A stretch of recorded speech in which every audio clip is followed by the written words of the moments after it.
Welcome to the PUBG Players Tour. This year, we're introducing structured competitive play in third-person perspective mode for players of all ranks, levels, and ability. Here's how it works in EMEA and Americas. PUBG Players Tour competition is held in 2-week phases. Each week, you and your squad can compete in player scrims. Think of these as a great alternative to ranked play. Each day of scrims will feature a variety of maps, with defined team and lobby sizes to ensure a balanced best-of-3 rounds. Teams will earn points based on their performance, and daily leaderboards will track their progress. When the scrims are over, the top teams will qualify for the PUBG Players Tour Cups, where they will be joined by up to 10 invited teams, featuring some of the best players in the region. Players' Cup leaderboards will track team performances across 2 days of play, with the top 8 squads progressing to the final round of competition. Players Masters are the pinnacle of the PUBG Players Tournament. 8 teams from each of the 2 cups will engage in fierce competition for a huge prize pool in each region across the PUBG Players Tour season. And for times when a Players Masters isn't scheduled, you can still get your PUBG Players Tour fix with Super Cups. These work just like Masters events, where again, 16 teams, 8 from each of the 2 previous Players Cups, compete for a share of the total cash prize pool. Welcome to the PUBG Players Tour. You know the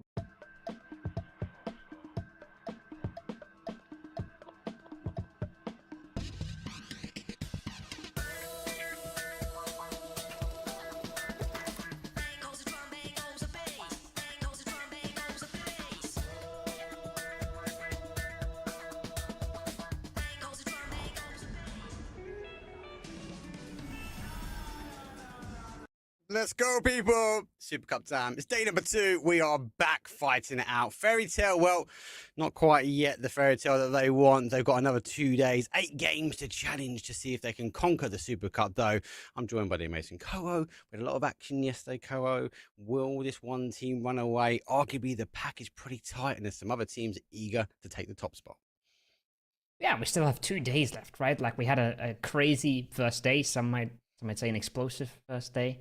But we still have 8 games left, so everything is still up for grabs entirely. Even though Fairy Tale ran away with it a little bit, surprisingly, Foot was still kind of keeping in their footsteps, right? Even though Fairy Tale won 3 out of the 4 games yesterday, which is mental. But everything is still up for grabs. Everybody can still get themselves into the prize money. I think most or every team can still win the event, so there's lots to still be uncovered. Yeah, that was a big thing. The guys couldn't get away. But let's remind everyone why and how we got here. So we work our way through the PUBG Player Tour scrims. You can sign up with you and your friends and get involved. Once you get through enough points, you get part of the Player Tour Cup. And then if you again compete to a top 8, either in week number 1 or if you come back week number 2, you find yourself in this stage, a Super Cup. But, Koho, I do want to mention, because I do think it's really important, though, because yes, we've got the Super Cup, but we have another cup coming up, and it does mean that we've not got the same when it comes down to the scrims. Yeah, it's a bit different next week. That is important. So I need everybody to listen up right now, because we are actually changing the date of the scrims, and we are playing on the next weekend. So usually scrims are Monday to Thursday, and then the cups on the weekend, but because of the EWC qualifier running at the same time, the next scrims are going to be June 6th to 9th. So they're going to be on the weekend, and then the next cup is the week after, 11th to 12th. So we're shifting the dates around a little bit. We'll tell you more about the cup and everything when that comes around. But if you're one of the guys interested in trying this out, or if you're a player that's regularly taking part, June 6th to 9th are the next set of scrims. And if we're being honest, Mark, they might be a little easier. There might be a few of the teams focusing fully on the EWC qualifier, and you might get yourself a nice and easy way into the next Super Cup. That's some big brain tactics right there, and I expect none the less from you. But yeah, you're right. A lot of the teams will be kicking off with Esports World Cup next week. All the teams will be clawing their way through to get to a qualification spot to compete on a big stage. But obviously, at the end of that, on the weekend, we'll be kicking off, though, the Tour Cup. So yeah, if you want to get involved, this is the best time, actually. Get yourself in. You're not going to sneak past the invited teams, and potentially you're going to be up for a chance to win some money. And then if you get through those stages, you can find yourself in the Masters. But you've got to be in it to win it. That's the key thing. Anyway, back to the Super Cup, because yes, we have done one day. Fairy Tale were slightly running away with it, but obviously we do have to talk about some of the other teams. Now, Cole, I felt like Fairy Tale, yes, they got 3 out of 4 wins, but they weren't always the star of the show. We saw teams. I'm going to start with Ascend. I know we're going to start with Ascend. Ascend had a good day yesterday. They got caught. Yes, they should have closed out a few more kills, but when we look at the movement, and I'm going to throw this word out there, we don't say a lot with Ascend, aggression. We saw a great level of aggression with Ascend, and they were pushing fights and clearing zones. But they had some signs of brilliance. They had some really good games, but they also had some really, really flat ones, right? I think the first game was looking super good for them. Yep. And then it all slowed down a little bit. I think just, PUBG is a game, right, of margins and tiny little mistakes, tiny little issues, and they cost you a ton of points. And while Chris there, he gave them a lot of points with that play, and he almost made the impossible possible. But again, that was their best game. I would say the rest of the evening was rather disappointing from them. Oh, see, I didn't mind. There were some more points I think they should have had. They should have got out of some of the other games. But again, I like the aggressive stance from them. Unfortunately, on the other side, not so aggressive. Actually, just on the screen is Securus, Sense, and Koa. First 2 games getting deleted back to the lobby, and in game number 2, they were only 4 minutes into game 2 before they had to go sit out. There's no surprise that they're sitting in 16th place. Are they a team though with 8 games left? Do they have the capabilities to come back? I think they'll come back a little bit. Will they come back all the way? That's a different question. The lobby is quite strong. There's a lot of really, really good teams in here. It's going to be hard to come back all the way, but will they play better than they did yesterday? 100%. Tekers is sitting on an average time survived of 10 minutes right now, Mark. That's mental, and that's not what we're used to seeing from him, right? He was the one putting out all the damage when we saw them last time in the Player Cup, and he was farming, he was doing well, he was surviving. So they want to correct that, they want to step that up.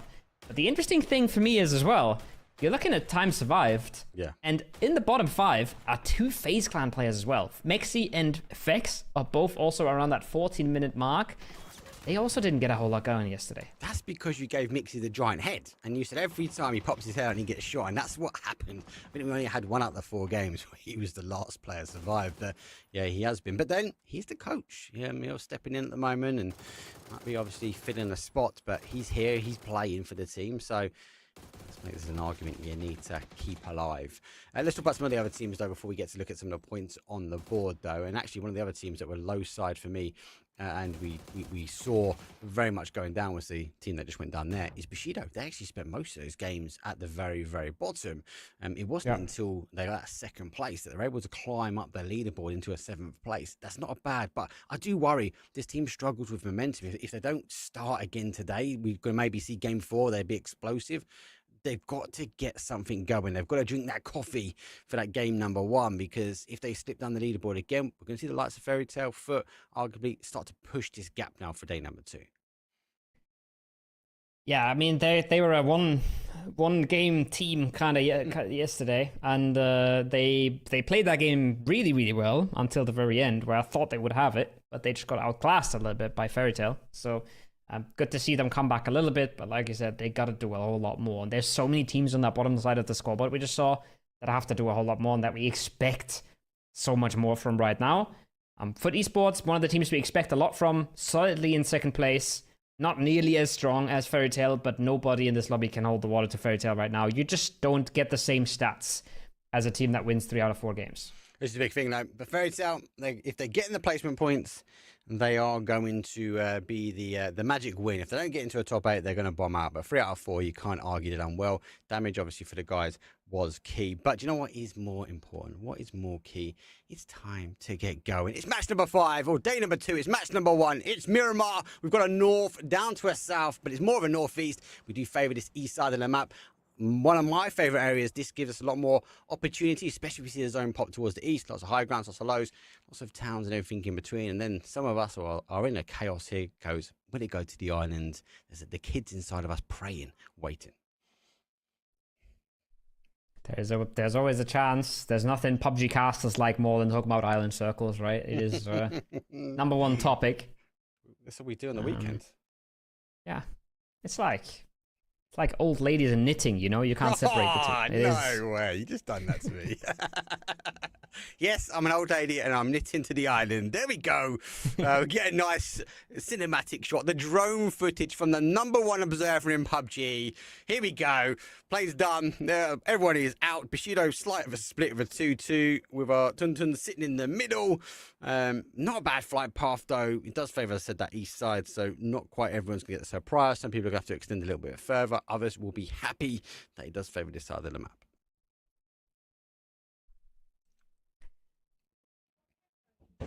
Looking very solid though. When we compare this to the player cups, right? We had so many struggles for cars, so many players dying early, so much early aggression. Right now, the only thing I can see is Celtic and Tung Tung Tung Sahur on the south.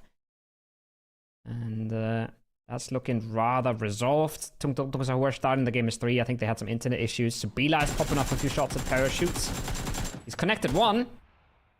So Observer is panicking because if you shots when it's a kill, ooh. Chat will not let you go lightly. But it is 16 damage connected for Zubila. It's a little scare for the players on the other end for Conquest. But not much more than that. No, not much more than that. Vorpal Sword. I'll talk about a bit about Vorpal Sword. They're a team coming into this one. If I had to put the lineup and go and who's your kind of top 8 teams, I would have put Vorpal Sword arguably in there. They've been running the circuit. They've been doing quite well.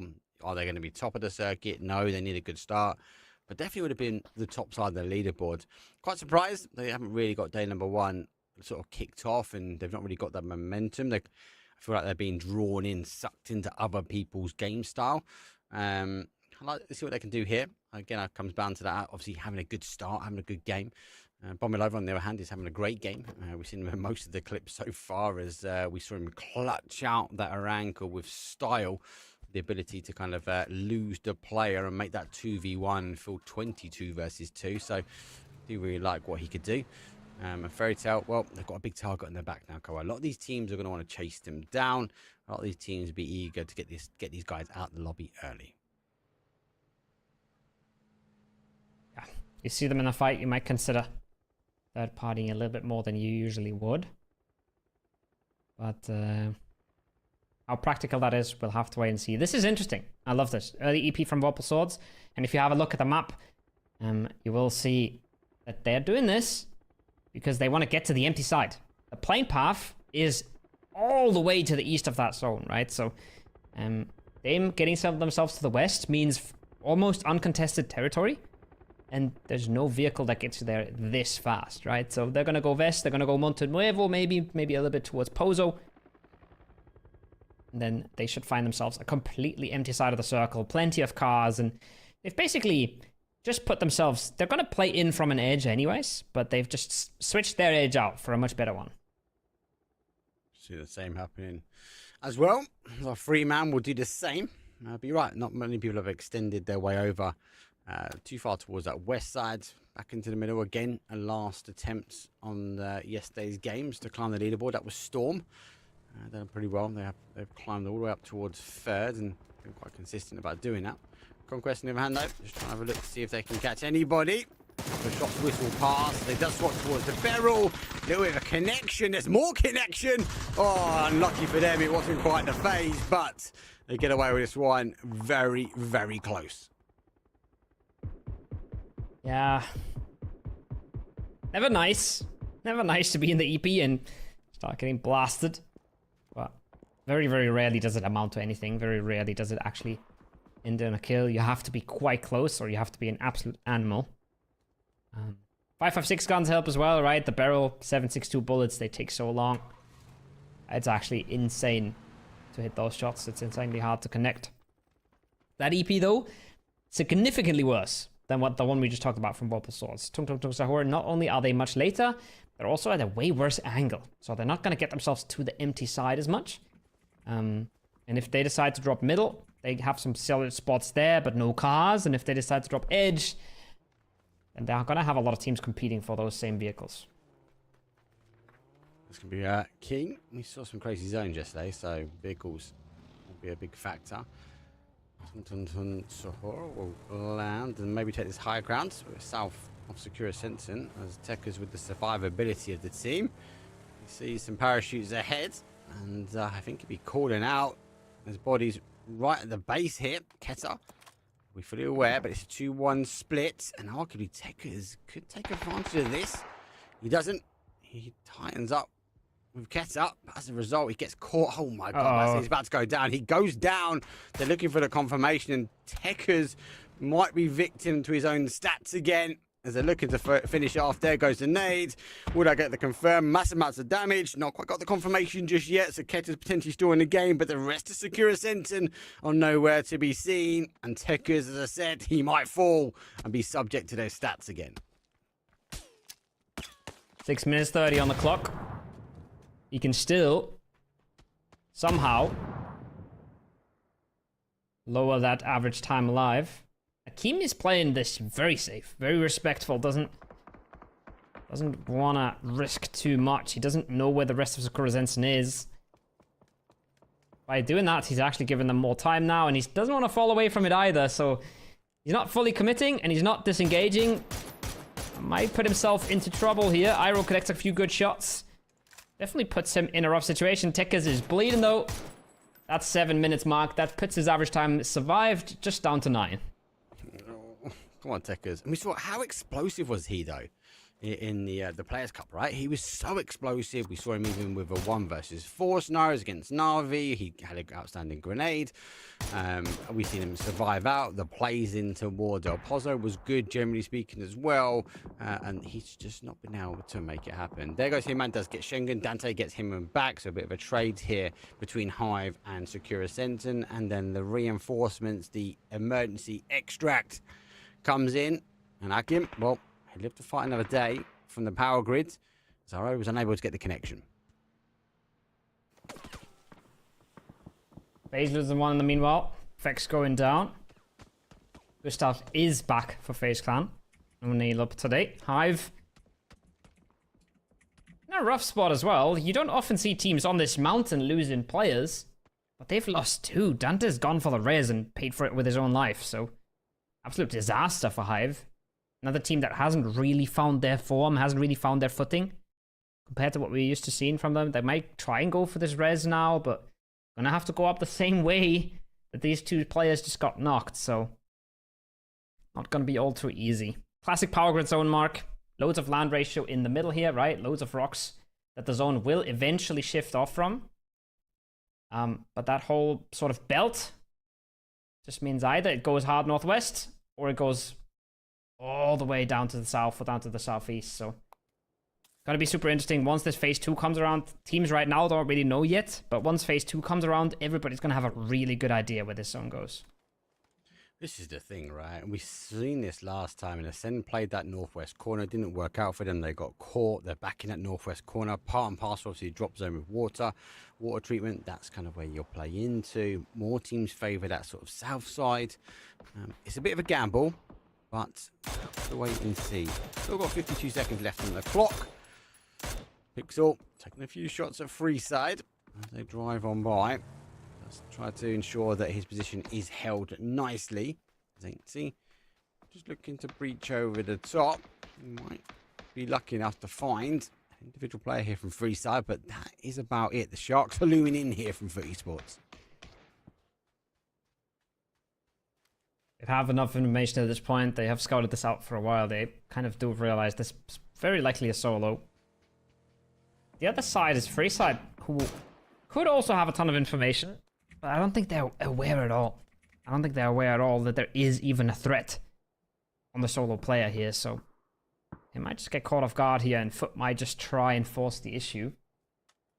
But looking at the map, doesn't look like it. Foot just shifting around. They care more about the circle than this singular kill. Now we are going southwest. We're going rather away from that whole power grid area. It can still hard shift back. But we have gone firmly into the hands of Bushido. I was going to say, Bushido's the one to watch now, right? They're on a big split here. They've got a 2-1-1 split. Surely if they want to be greedy, they go for a 2-2 split. If they want to lock down the compound, they go straight to that middle of the zone, which Might not be in the middle of the zone on the next one because that hard shift we expect to go away from that high ground. But for now, there's no one really contesting them on the west. They can hold, and it's going to be down to teams like this. FaZe looking to come by. Leos lays up some shots, though. Doesn't quite get the connection. Swaps to the barrel. Hell of my bad. Picks up James and FaZe. They need to find another entry point as the car will turn heavy right towards San Martin to avoid the win or die hold. That is crazy.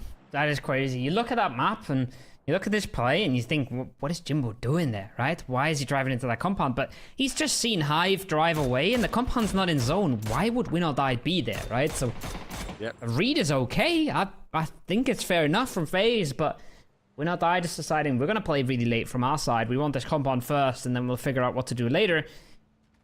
And just that decision catches Jimbo off guard completely. FaZe clan down to 2. It's not the start you want. FaZe again, look, coming in 12th place and looking to climb that leaderboard. Fairy Tale number 1 spot.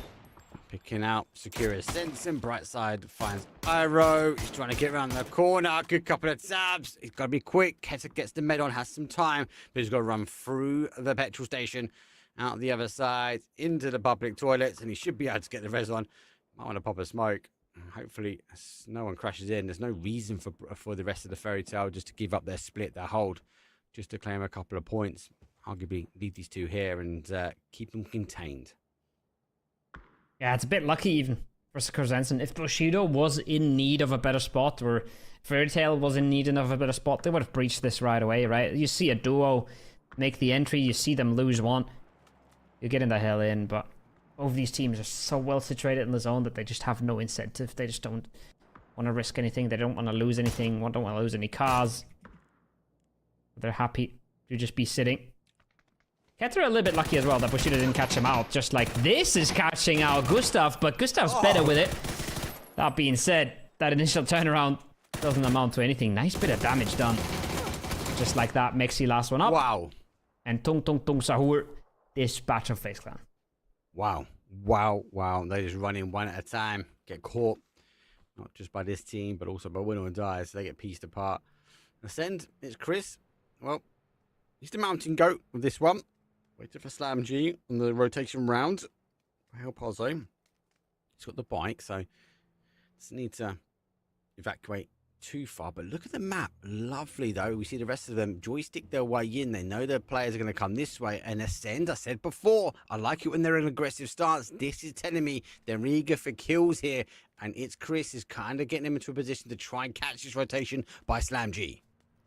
The rest of the team is going to try to catch the other 3, and Artix is the one that might get caught by Iskris here if he realizes. But Ascend taking a lot of shot at Artix. That's going to give the game away a little bit, but it doesn't matter. Iskris has found the angle, and he has found the knock. So Artix does get spotted there, but it is Iskris who gets the better of him. Slam G down to 3. Ascend playing in slowly from their edge. They were hoping to catch the whole rotation mark, but Slam G get away with, well, bruises. It's not optimal losing one. But when we saw that situation a minute ago, they could have lost 3 or 4. Yeah, if they rotated around the wrong way, it would have been a bit more punishing. Zone shifts back towards that east side. Ricardo now just losing that zone. We still have a bit of high ground in the north. No Monty. And Bushido sitting pretty well. Very tough being like a 2-2 split though. Moss gets Mogor down. Slam G coming late towards the zone. They have to go through. Runs out of ammo though. Spins around. Attacks a couple of shots though. And Moss has to find some cover. Slam G got no other option here to try and take the fight. Boost stick down to 1 HP. And Lurex, well, running from the smoke to take the fight. Wants to run him down. Mandicative in the open now. Tries to help out his teammate. Nate's coming his way, but it is not really. That's a bad bounce. He is going to stay alive for now. Lurix, the same is true for Mossquad, who's found himself some cover, found himself a med, and there's your favorite player from the backlines. Making that all so much harder for Slam G. It's just Boostic left. Boostic though. He's dancing his way around. A bit of hard cover now. He does some damage. Can hear the footsteps, so pop the flash. Doesn't quite see the player. Looks for the second one. Now, again, looking to go for the breach. They're coming on the other side, though, but it's clean. Anybody's will finish him off. Shro gets one. Good play from them. Slam G, unfortunately, late to the zone. They meet the neighbours in the northwest corner, and they are dispatched from this game number 1. Rough time for them. Didn't feel like they could do a whole lot there. Ascend first, then M-Man next. M-Man's a team that loves to set up these little camps as well. We've seen it time and time again. When they don't have prior to the zone, they do this. Now, what we just saw on our screen is a little odd. Tung Tung Tung Sahur, 2 guys up to the north. Up on the mountain, where we saw them killing FaZe earlier. And then 1 player alone in the compound with Win or Die. Not sure what happened here. But Win or Die is quick to punish. They're going to get their flush now. They're going to make this game a lot harder for Tung Tung Tung Sahur. I was thinking they were going to crash their way in there, but they haven't. Actually stopped. Try and get the bike, though. Oh, no, Leosh. You take one of ours. We'll take one of yours. We'll all die. Now down to 2. So is Tung Tung Tung Sahur. But, Ascend. So, climbing on the mountains. They've got to go past Na'Vi. Conquest way down on that south side here. Ascend do get caught on that rotation path in. Quick kill confirm. Hakatori get the guy down. And then Hive. Well, they lost 2, but they're making up for it now.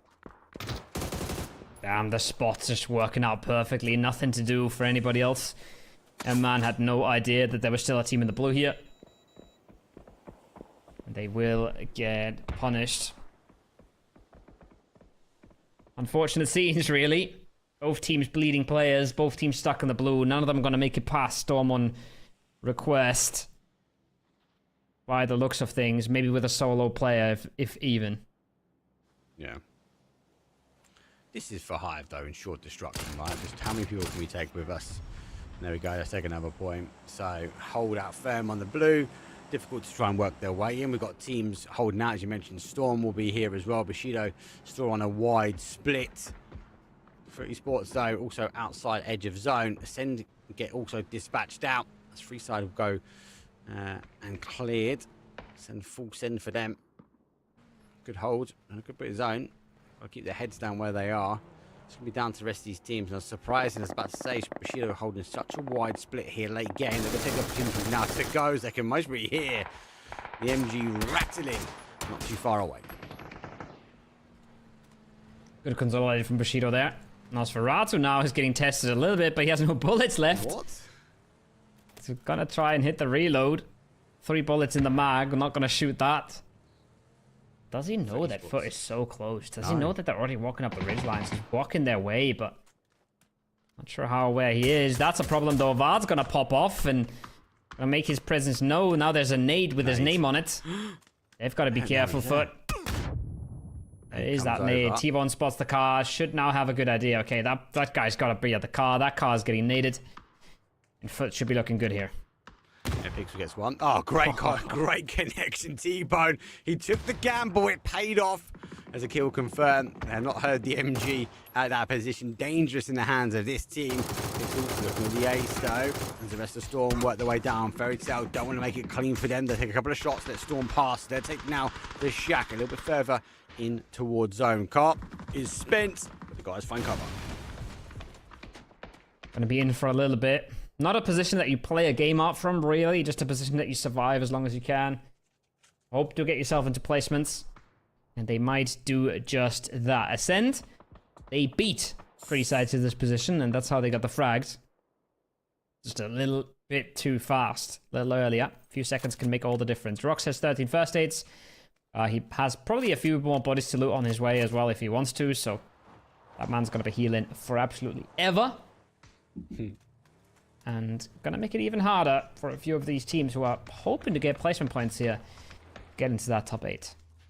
The big thing as well is a lot of the teams have moved off the corner. Obviously, Conquest went into the compound as Bushido gave it up, so it's good to have an opportunity, Rox, to kind of walk in on the terrain. The zone has other options, though. Goes back very aggressive towards the east side. We're giving away that unplayable in the north. Will Darby happy for that compound hold. And Sahur will go down. Unfortunately, Vorpal Sword getting their kills and that 2-2 split working out for them. But there's not much for them left to play from here. Did they play in towards that top side? Did they try and survive out where Win or Die are? Did they go for a full crash? Are they even aware there's a duo in the petrol garage? Because you've got to be cautious, though, if you're Keta and Iroh. At some point, teams might be looking at this position as the only option that they've got to play in. I don't want to put your attention really quick to Bushido. If you're looking at this, right? They were in the center of the circle the entire time. They were holding 3 different compounds. One phase 5 shift, and they're dead edge, right? Phase 5 is so impactful, especially in a few circles that don't have that much cover. It's absolutely crazy, and it's why PUBG is kind of a game of playing the odds, right? Some of these games, you just get a little unlucky. Sometimes you get very lucky, sometimes you get a little unlucky. No, he missed it! Oh, sorry! Oh. Sorry, Caro, he missed it! God. That's the same thing we saw yesterday. That's the same thing of the Panzerfaust just going somewhere completely different. It's the winds, mate. It's the crosswinds. Miramar's got a strong westerly wind. That's where it went. Sorry, mate. Yeah. Rough times. That was 2 kills in the bag. He just got absolutely robbed. The blue zone might do the trick though, but does he have anything to follow it up with? Doesn't look like it. They should just be able to heal on through. A blue zone alone doesn't really do the trick almost any time. And he's now going to have to fall back and try to maybe loot a teammate, try to get some meds, try to get some util. Gets caught. Oh, wow. And just like that, Conquest out. Oh, sorry, mate. You make such a valid point as well. I do want to pick back up on that because Bushido were centralized zone, and I think that's part they're being greedy as well, right? And now they've got an option to consolidate, but they've got to have a plan B now, right? Yeah. And that's definitely not the plan B. Run over your own team. Like they're going to take Hopefully an opportunity to hold on to this bit of compound, but they've got to think now. What is their plan now? Because the zone's going to shift from us. Where do we play into? They potentially know that it is only a 2 sitting in the petrol garage. And we're seeing denial of cars. So those tires, if they've got no other options out of here, they've got a 2-seater a bit further in. Like, do they play a little bit further in? Do they keep this side of the road? A heavy E shift. It's going to be so punishing to Bushido. That cost them so much. What we just saw right there cost them so much as well, right? Foot, sure, they're dispatching of the duo cleanly, no problem at all. But them losing that car and having to get that res actually cost them so much time. They're down to like 2.5 cars now. And they're making their move much, much later than they maybe would have wanted to. So that might become impactful later on.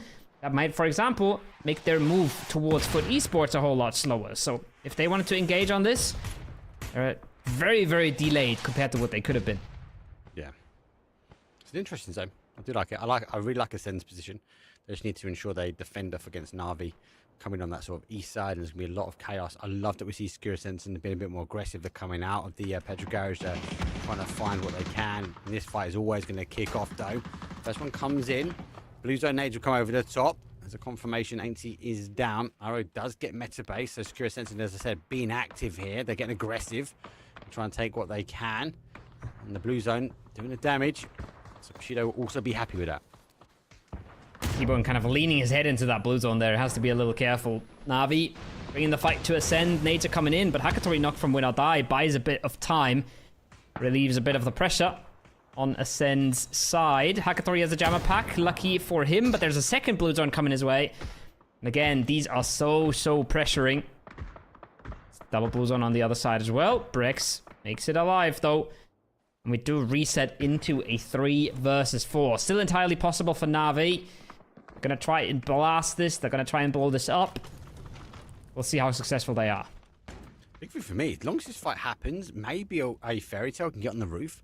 And they'll have so much height elevation onto the third party here. It'll be huge for them. The only concern they're going to really have is that Win or Die on the north. But for now, Ascend, they've got a job to do. They have to defend this Na'Vi first. Na'Vi get an opportunity to hold. Back to the other side here. Bushido losing 2, for Esports losing 2, and the third party coming through. Rosberg looking to try and get some more heavy util. He's got some smokes. So I'll give him an opportunity now just to kind of put a defensive lineup. And now we can see Bomalovo. No surprise. If anyone was going to get onto the roof, it was going to be him. That's the damage in. 1 frag so far for Bushido. Losing half of their team is disastrous. And look at that. Bomalovo. 1 taps. 2 players from Na'Vi. 2 shots, 2 knocks. Na'Vi out. Ascend is laughing. They were under a whole lot of pressure, and all of that has suddenly just crumbled around them. Same might be true for Foot in a few seconds. Yes, they are pressured by Bushido here, but they're getting so much help over their shoulders. Yeah, I don't know if Fairy Tale can see. I don't think he can see T-Bone and Pixel, No. but he can definitely see Bushido. So as they move their way and as they come out the smoke, it's going to be a limited amount of time. And if Bomalovo is looking this way, there might be some more kills coming his way. At the moment, Pixel out 6 nades, 5 nades, Oh. made it now 4 nades. He can keep It's launching his barrage. That's a great nade. Oh, T-Bone is stepping up and getting the kills today. Pixel gets one of the nades. T-Bone gets the knock, and that is unfortunately Bushido going down. And I felt they were on a downward trajectory after losing that car and that knock, that so critical team knock that put into action. Unfortunately, the downfall of that team. Absolutely. Cost them a lot. I mean, again, circles were rough, but then suddenly you lose a car, you lose 20 seconds on that player, right? He needs to get rest, he needs to heal back up. They're carrying him around as well. So much time lost there. Could have been the difference maker potentially. They're also going to be a little bit upset about that zone. Fairy Tail, they're trying to dispatch of Ascend here still. Bobby Lovo has had to get off the roof. And Conf and Brightside are the two that are still looking. They would love to get these frags. They would love to activate, but the fact that Fruit now has space on their side of the road again, Mark, means that Fairy Tail has to be a little bit more wary than just a minute ago, because these guys can now peek over. And they catch you at the wrong time, suddenly you're in trouble. Yeah, there's no reason for them to push over either. They got time on their side. It's about time. Well, it's not for win or die. A knock from Vorpal's sword has allowed them to sort of move in. Do they move up to the position, maybe get the additional kills? Do they move over the road? As it stands, they got themselves a little tippy toe in the zone. But they are going for this. Big nade goes over. The bounce will be good, but will it bounce towards the compound? Does. Bit of splash damage. Renock comes in. And hello, my bad. Well, he needs to get himself back to safety. That's going to be enough. And there's a knock on the other side. Keta will fall, though, with the links in hand of Zubila. And the Docs will go down towards that zone. So, good play. Win or die. Huge mountain decline. And Vorpal saw playing this one pretty clean at the moment. 5 frags on Hello My Bad, by the way. The man's putting up absolutely huge numbers. Gonna try and see what he can do against Vorpal Swords here. It ain't easy. It's not gonna be. Fairy Tail has moved all the way out of the compound. All the way away from Ascend. That is interesting. They realize they ain't getting that push going. Might as well start playing the zone. Ascend, looking to see how deep they can go. Looking to see what they can play. The more space they get, the more centralized they get, the better. And you can see that Chris, he can't quite believe it. He can't quite believe that the compound's free. Yeah. And that it's already been evacuated. Ascend is really happy about how all the fights around them went this game. Just think about yesterday, right? And teams pushed away from Fairy Tail, and as a result went down. Fairy Tail have just made themselves subject to the same thing. They've not taken the fight with Ascend. Great shots will come in from our Hello My Bad, win or die, but unfortunately for him, the knock will comes on the adjacent side. Pixel will finish off, though. Hello My Bad, they're going to fall 6th place. 5 teams now remain. Ascend have this wonderful trench to play. They've done the hard shift, and with a little bit of help from Fairy Tail, got rid of Na'Vi. Now they can keep themselves in the eyesight of all the fights going around. The nade comes through. Keta does catch it. And Vorpal's sword left to a solo, pushing to the dangerous duo in the petrol garage. That's a big second knock again. That's so costly. Zubila now flushed. Would love to confirm this. But Iro does with the gun, actually. Iksham just hiding on out, dodging flashes, foot on the same time. They're going to cook these nades. They're going to get them in. Do they have any idea? Oh, yes, T-Bone. Oh, yes. He knows now. Underhand.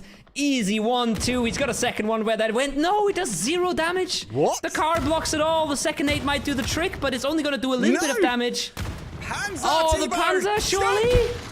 What? How did you miss that? Well, Pixel's there to claim. He goes through, runs over one, final one. T-Bone down and confirms. At Fairy Tail down. Comp's got to land strong, but Pixel picks it up. 2 nades and a Panzer, and Fairy Tail have a wonderful ending, but it's Pixel that's going to put an end to it. Top 4, scrap that. It's now a top 3. Ascend get a pass. 3 players left alive. Security Center down for 2, and 30 Sports with a mountain to climb with Pixel. As a solo, scrap that. He's out. Man, is T-Bone allergic to kills? What the hell happened to all of his explosives there? What? The nades were good. The Panzerfaust was good. How does he get nothing? Oh my god, terrible. You wait till I catch him next. Oh my god. How do you miss a Panzer that close? But saying that, we've seen 3. I'm telling you, it's the Miramar crosswinds. They're not good for the Panzer. Let's wait for the Rondos and the Taegos to be able to launch those ones into action. That's just crazy. I have no idea what happened. We're gonna get some nice replays maybe of that. I hope we do. I can't wait till we have the replay package and production just shows it to us 4 times in a row so we can see what happens. Slow motion. Maybe won't need a replay for this. Ascend fights around them have gone stellar for them. Now Chris has a double blue zone. He's going to lodge it at the container. And that should be GG for Sakura Zensen. Those look beautiful. The bounces are clean. Nowhere to go. It's on top of the container. Bye-bye, Sakura Zensen. Well played, Ascend. 1 kill gets denied, but it's Ascend in the end. Nicely executed late game. Well-deserved win. But 10 frags for Foot? Not too bad either. 10 frags, but with no Panzer, no nades from T-Bone. Gotta give him a big GG's on that one. But let's actually talk about those top 2 teams. Ascend do get the win, and actually, do you know what? They've done the job really well. They held off that Na'Vi push. Yes, there was a bit of help from Momilovo from the higher ground, but also, let's not take anything away. Sakura Zensen arguably needed top placement points. They're a duo. They send it towards the petrol garage, and you kind of think, how long are they really going to survive there? Well, get me wrong. They got a 2nd place out of it, and they defended it aggressively, and they defended it well. 2nd place was 6 frags as well, right? They pick up quite a bunch more there. They pick up almost the entirety of Whirlpool Swords for themselves, and that boosts them up to a really, really good game. There's that Panzer. Whee! Okay, can we see it again? Where's his crosshair? Where's his crosshair, and where does the Panzer go? It's the wind, Kawhi. It's coming from the right. Yeah, I know. PUBG's perfect. PUBG has no flaws, but let's look at it anyways. Yeah, Bro. perfect. That's a robbery. That man got scammed. What are you talking about? Referee. VAR. It's not that. It's a sandstorm, mate. He was coming in behind us. It was good. I love it. It makes content. To be fair, there's a lot of util. Some of it better than others. This is my favourite one though because look, T-Bone does it right. He jumps the smoke. Yeah. Gets the information. Underhand is good. Yeah. Look, 0 damage. Car takes it, right? Good. This one's not just about the same. Does go underneath the car, but arguably look, it does get some damage. It claws some damage, but the guys are working their way around. But this is perfect. T-Bone, this is like clip. He zeroed it, right? Look at this. Nope. Douche. It goes high. Gone. Brother. He zeroed it to like 100 meters and he shot 4 meters and it went high. I love it. Absolutely love it. Okay, so one Panzer got scammed, 1 Panzer got whiffed. I think we can be okay with that. That's a Como take and a half. I absolutely love it.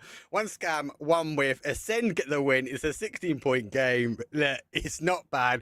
It's a lot of action. It's a lot of fun. And teams have been playing this one really, really well. Ascend needed a win. They're aggressive game number 1 yesterday. They're aggressive-ish game number 2.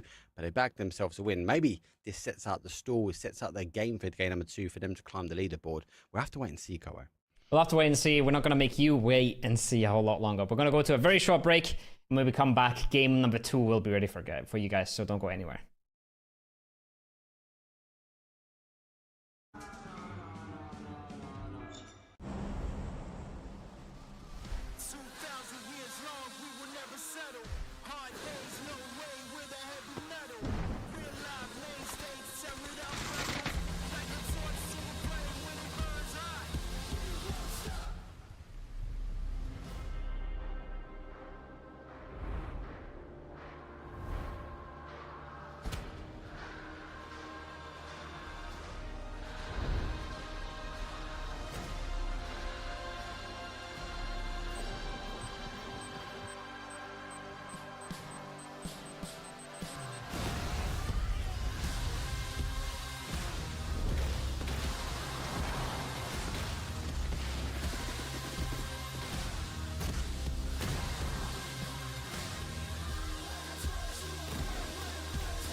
Welcome to the PUBG Players Tour.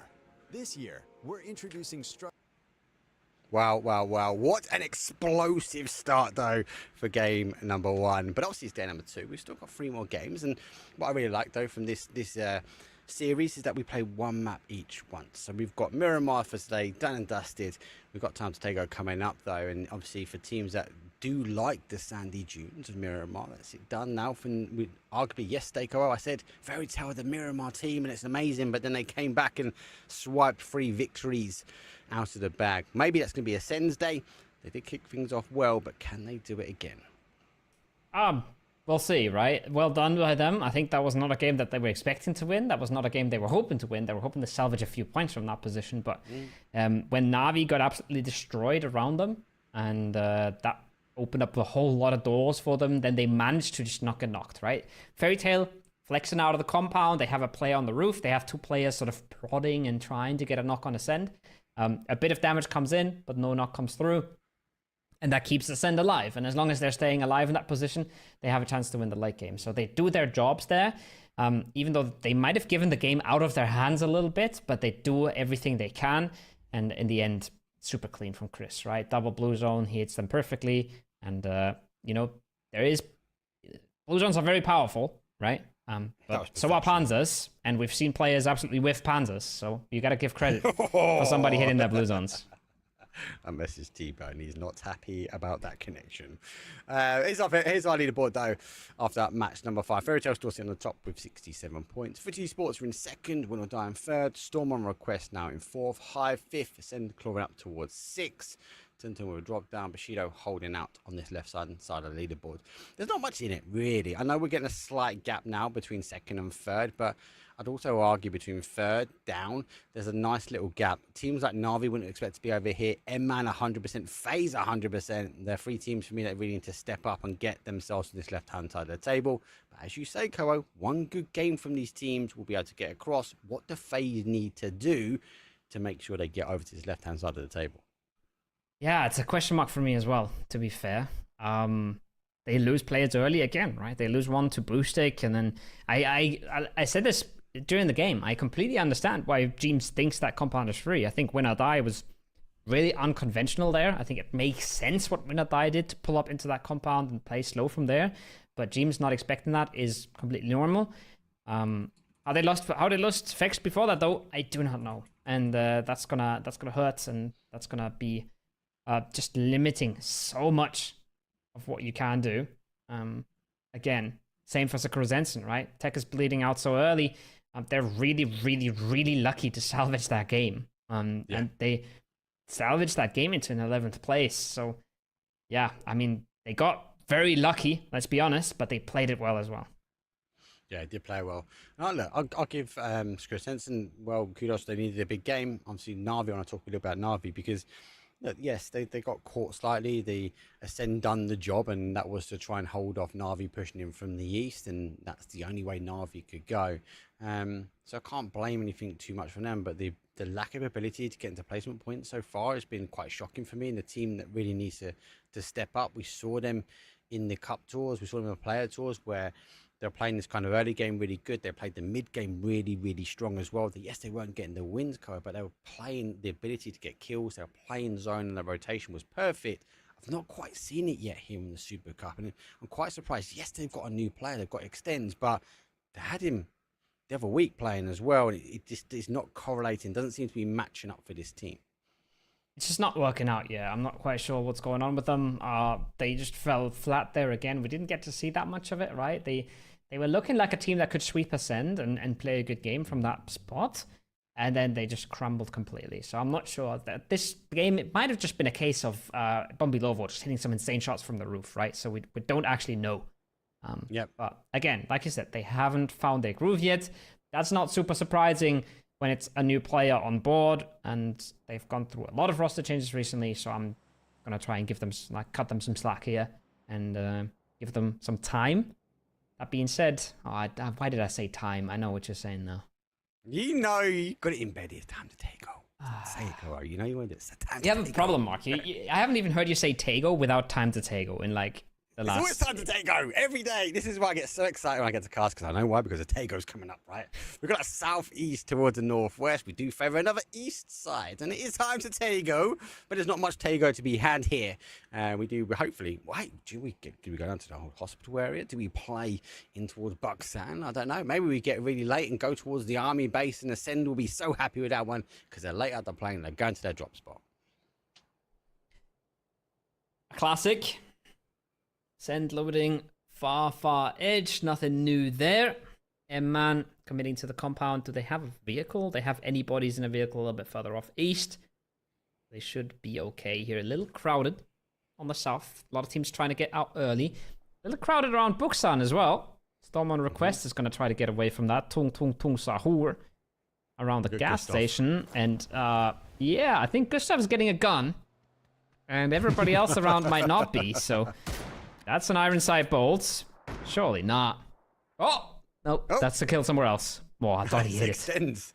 I thought he hit it. I was like, no way. But Extens gets himself a run over. Bombilovo says, yep. Well, I hit a few shots last game. I'm going to sit this one out. That's punishment. You know, if Bombilovo was the one who dispatched Navi from the high grounds, so that's a little bit of maybe revenge, should we say? And actually a big player to take out. A lot of people will be looking in the kill feed and be really happy. Anybody who's also getting Vorpal Sword, but the zone is down on that south side. Lots of water in. It screams out that kind of Songam. I love that south section of Songam where we kind of have that little highway with the hill where a good team, if they position the cars nicely, they can catch that kind of rotations if we see it bounce back towards the east. Lots of options for this zone. I do like these styles. I think it's going to be down to who can get to a position without crashing, get the gear, and hopefully not running open terrain because Vex is hunting. Oh boy, he's had time to get himself a scope, has time to hit the prone here. Make these shots a little bit easier, make the recoil a little bit less punishing. It's still an SKS, but what has happened to Tung Sahur? They're in absolute shambles. It ain't looking good. Oh, he's got a scope! What? He's got a 6x! Shall not go down. FaZe Clan! No way! No, Vex is down again. Oh, brother. Part of aggression, I suppose. Would you do any differently? No.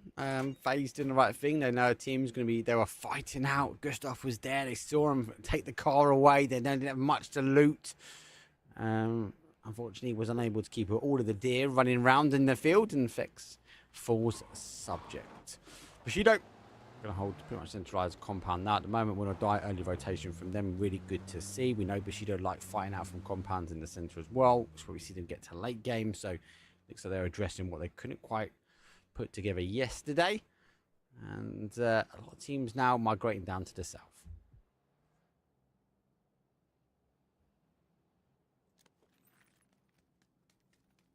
Every time we have a little bit of a breather, I'm like inclined to say, "Oh, it's a quiet early game." But honestly, nope. It's been the opposite. We had a few people run over, a few people running through the open, and then somebody just getting the most unexpected bolt headshot of the evening, of the tournament. And it's looking like Aman and the rest of Tung Sahur are continuing to be menaces. They don't know how they got here. They don't want to be here, but they're gonna do the best with what they got. Hopefully gonna find themselves a compound to loot. Find themselves something. Right side gotta be mighty careful here. This is a classic FaZe compound. Yeah. They've shot a bit early almost, but he wasn't looking like he was getting inside that compound anyways. FaZe always find that compound. Always find it. And they hold it really, really well. Fortunately, they're not going to have Vex this time. Back towards that sort of south side. That kind of construction yard. The little bit of the split. Vante using the tools in his chest to his advantage. He can peek over. See Bushido. Needs to be cautious though. That sort of backfill on the south side could be quite dangerous. But Bushido on a big 2-2 split. Fairy Tail being whistled away by FaZe. Going to now continue down towards that sort of south side. And most teams arguably are in. Not quite as you say, a quiet start. We've lost a few already. Ascend got a long rotation in. Hive the same. They're in Godok. Esports also leaving the High Island now as they're driving down the road towards the south. We've got Secure Ascension. They will drop Palace. They've got to move their way in as well. And Tuntun, after an arguably a rough start when it came to loot, the PUBG gods will bless them. Yeah, they're going in as well. They're not wasting a second. They know that they need some loot. They're running around with Uzis and all kinds of iron-sighted guns. This man doesn't have a vest.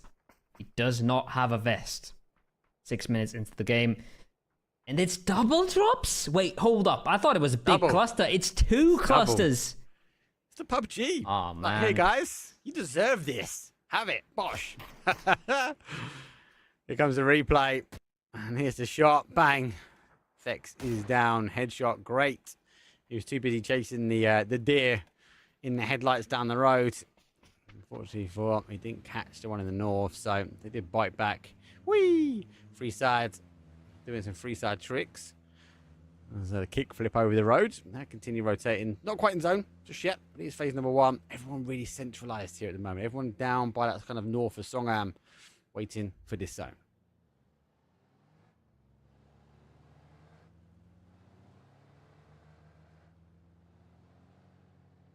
It is a quiet early game.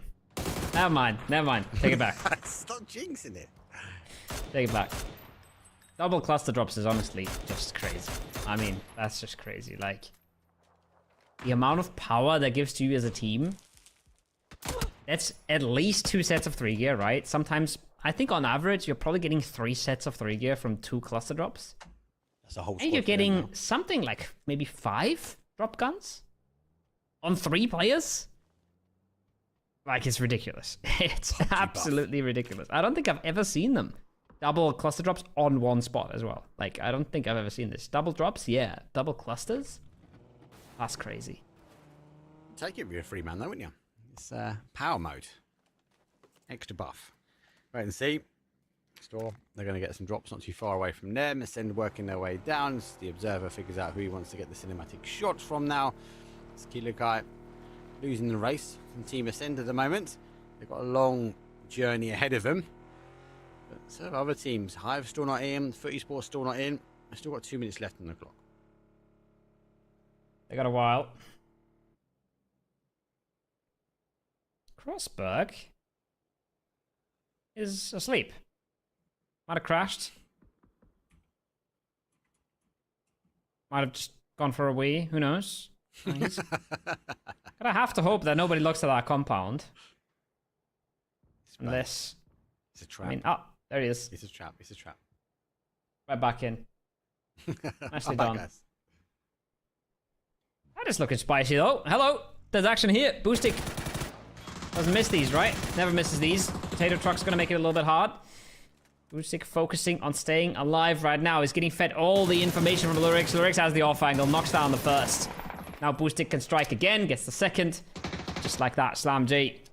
Finally getting some points on the board. That nade looks good. Oh, 82. 82. 82. Oh, yeah, 82. Oh, jeez, I thought he was damaged already before. That is insane. No one comes through, bounces. Got to be cautious. Down to 2. He looks at the car, thinking it's an option to get away. I don't know if it is. He gets just down the hill. It's not going to be the case. Arctics will get him down. Over will fall. Unlucky enough to free side of the player store. Looting. Greedy. A little bit further afield. And as a result, will survive this one out. Good play from them. That's a great nade. Absolutely insane nade that bounced over the top of the ridge. Get that flushed. Also Krasensen. So it's a lot of the same for them at the moment. Games chaining together very similarly. Foot on the EP. Preparing it for this circle pop. They're going to hop on right before the zone pops. Ascend, yeah, like you said. Big surprise, Brex and a glider. I am shocketh.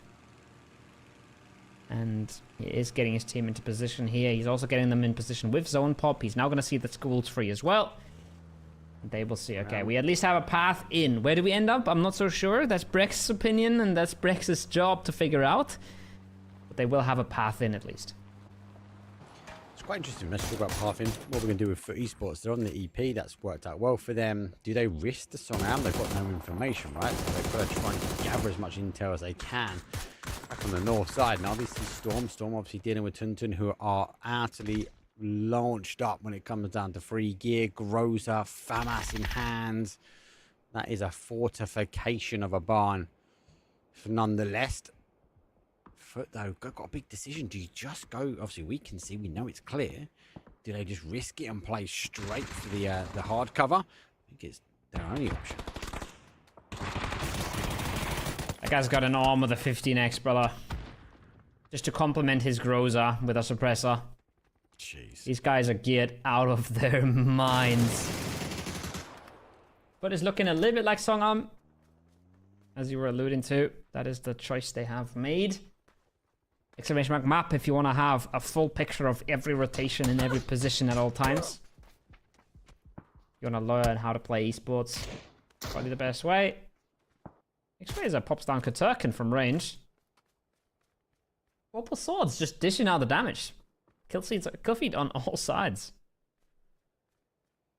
They have to. Yeah, don't forget as well, for those that don't, or maybe a little bit lazy like me, that can't be typing exclamation mark map into stream. We're actually streaming together. So actually you'll be able to see on the right side of Twitch that the map is linked to the main, so you can bounce backwards and forwards between the map and all of the action though if you are watching on Twitch. If you're on YouTube, you might want to get the map stream up. That'd be another channel nonetheless. Back on the south side though, this is the dangerous path in I'm talking about. One of my favourite spots here. Conquest looking to try and take that early. M-Man taking a few shots, and actually they stop. He does a little bit of a trick off the rock. Now we're reposition. Surprised they've not scouted. They've not gone for that kind of high ground. A little bit further in. They can now try and hold out M-Man. But for now, Conquest just hold a little bit further afield from the team. It's a very unique area. This southern lip of Taego. So much open space. Such huge sidelines. Have you seen the map food? Look where Rox is. Rock's gone out for a little swim. He's out gliding, no? Oh, is he gliding? Oh, he's like, you Yeah. saw him there. He's out on the glider. I thought he was in a boat and just cruising for a bit. So we've got two gliders up, Rox and Brex. Yeah, there he is. He's just taking the scenic route as he's just checking there's no one out, looking to beach the beach. Well, there you go. Take the aggressive stance. Here come the Vorpal swords as they mortar in. They catch one. Just put another one right on top. Right side looking to try and take that res while he can. That might be them out of mortars. And Fairy Tail looking to fight. But information gained. Vorpal sword now know the neighbor down the road is currently the lobby leader. Launch. Bila is... Kadunk. That's a good sound effect. Big fan. Yeah, I'll take that. See where that's going. They're in cars. He should have the distance down. Nope. No. A little too short. Might figure it out in the long run, but he doesn't have a teammate spotting for him. That would make things so much easier. Ascend have just dismounted the glider. I'm not quite sure what happened. I'm not sure if Bricks ran out of fuel or if he crashed it. They are no longer in it. Phase on the send. They might have a little surprise here with Fairy Tail. I'm not sure where they're trying to go. I'm not sure what the plan is. Just cruising on through, taking a whole lot of damage. Mexi disjointed now from Jimbo. They just want to play any dip they can. And they found themselves one, but Gustav, if he doesn't get the nades out quick, he might find himself getting blown up. Gotta get aggressive, or they're gonna get smashed here. Yeah. They actually used the smoke launcher, Fairy Tail, just to block off the shot, or the opportunity to shoot through the fence line. Is down. Secure Sensen are split. Arrow takes it to Chris as well. So Secure Sensen fighting on multiple fronts here. And Himan try and get the confirmation here. Won't be too surprised if Fairy Tail also want to have a peek over the ridge line. Right. Again, the spray with the Orc doesn't quite get the connection, but he's now got a nade cooking. Iroh traded by Brex on the other side. So Korzensen, yes, they're splitting. Yes, they got the damage in, but they are just falling to pieces. Tekkas, if he was with one of them, could have maybe helped out a bit, but they were so greedy splits. Like, just trying to do everything at the same time. Foot, they're going to fight versus Hive. Presenti, well, the landing from Rox. Works out, but Presenti doesn't stay alive. Now they're using this. Oh, this is perfect. That roof's actually quite powerful. They smoke off Vard. Actually not a bad spot to climb up on. Works really well, doesn't it? The ability to get up there. And they've got the cover so they can peek from it, or more important, they can sit behind it and gain information onto Vard. So we'll provide the cover. Won't be too surprised Dante wants to get on the roof and bounce across to the other side, but I don't know if he knows he's got the players on the other side of the field. Great nade from Gustav. April will go down. They need to re-smoke this, give him the opportunity to gain information. Great air burst as well. Doesn't quite get the knock. The flashes do come back here, but Jeems also looking to pack it a punch with their nades. He's over with the gun as well. Just Conf left standing. There is more util where that came from. They want to close this out. FaZe Clan, they are now slowly but surely getting aggressive. Gonna realize as well, there should be a whole lot left. They might even have kill feed here, depending on how locked in they are. Fex is usually amazing with it. They do realize, okay, we have a chance to clear this, and we should, and we do. And that's what we said earlier. They gotta get aggressive, and they finally do, with Mexi lurking in the back. Works out nicely, and this is the FaZe Clan that we're used to seeing. Yep. It's good to see him. Gustav with all the kills. No, he's been a bit greedy. Share him out. He's a team game. Slam G, on the other hand, 5 kills underneath their belt. They've lost the zone. Has played back towards that song. We are playing towards the fields, and actually as a result of FaZe getting aggressive, they will claim a lot of terrain, a lot of the field. They just need to hold it down. A lot of teams coming in sort of this east side. They might be able to punish if they get caught looting in the middle. Apart from that, Conquest will now conquer their way into song. For Esports, still trying to take the fight here with Hive. And Hive still using the glider as a stepping stone to find more information in the town. Town's gonna be locked in for a bit. I think they won't be able to move between each other much. The eastern side, this M-Man, win or die, Slam G side, that's gotta dissolve itself somehow. And there's not a lot of space for them. Warple Swords, you can see on the map, are sending somewhere. Maybe just a few containers outside of town. Maybe they've just realized this is quite central and there's nobody showing there, so we can put ourselves in the middle of this zone. It's not an amazing spot. It's not even good, I would say, but it is very, very central. So unless someone blue zones them, super realistic possibility, they should be okay here. But yeah, in the kill feed, we can already see that's that eastern side popping off now. And as I say that, X-Razor gets taken down. Gustav still has 3 nades. He could get a little greedy with this. He knows he has to smoke first, but he wants to get in there. He does. That smoke's a massive telltale sign. It's going to give him the opportunity to launch forward. There goes the nade straight out, and it's going to bounce nicely into the middle. Oh, no, it takes a bad bounce. It pings away. Vorpal Sword so close to receiving destruction. Goes through on the other side. The second one not as good. So now I need to get some defense on, but I've got to get eyes on. Gustav, though, has to retreat back, though, because the smoke will be starting to dissipate, and other teams be looking to come in like Bushido. Now he's on the full breach. That's a good pre-nade. Not cooked to perfection. He's got to be careful. 210. He's getting surrounded. He's dancing in between. Util coming his way. Jump shots coming out. This is messy at best. Oh, wow. There is the nades now closing him out finally. Wasn't able to do it all with his. Xera finds one. Fairest finds the reaction. And just like that, Stolen Request, they've got one player left in the close vicinity. Fairest is trying to lock them out. He's trying to close the compound. Make sure his team can get in and close that distance. Look at Ascend. Ascend are getting aggressive again. They've got a taste. They've got one. Hakatori does punish back as a reminder. Hold on, we want to take this one. Storm on request down to one player. We have done well yesterday. So the team in the fight. We're looking to try and do the same again here. Ascend need to reposition and try and get that res back on. They can't be sacrificing bodies just yet. It's phase number 4 about to go.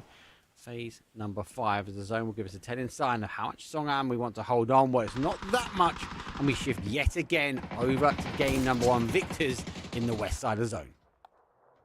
Ascend get aggressive. A lot of damage comes back towards Kilikai, but we've already seen the blue zone equipped, right? Ascend knows they want to flush as much as they can here. Na'Vi still a strong team. We would like to close some of them out, make sure they don't make it into late game. Now Brex steps into the fire of Kilikai, but the kill isn't going to be going their way. Tung Tung Sahur lose 1.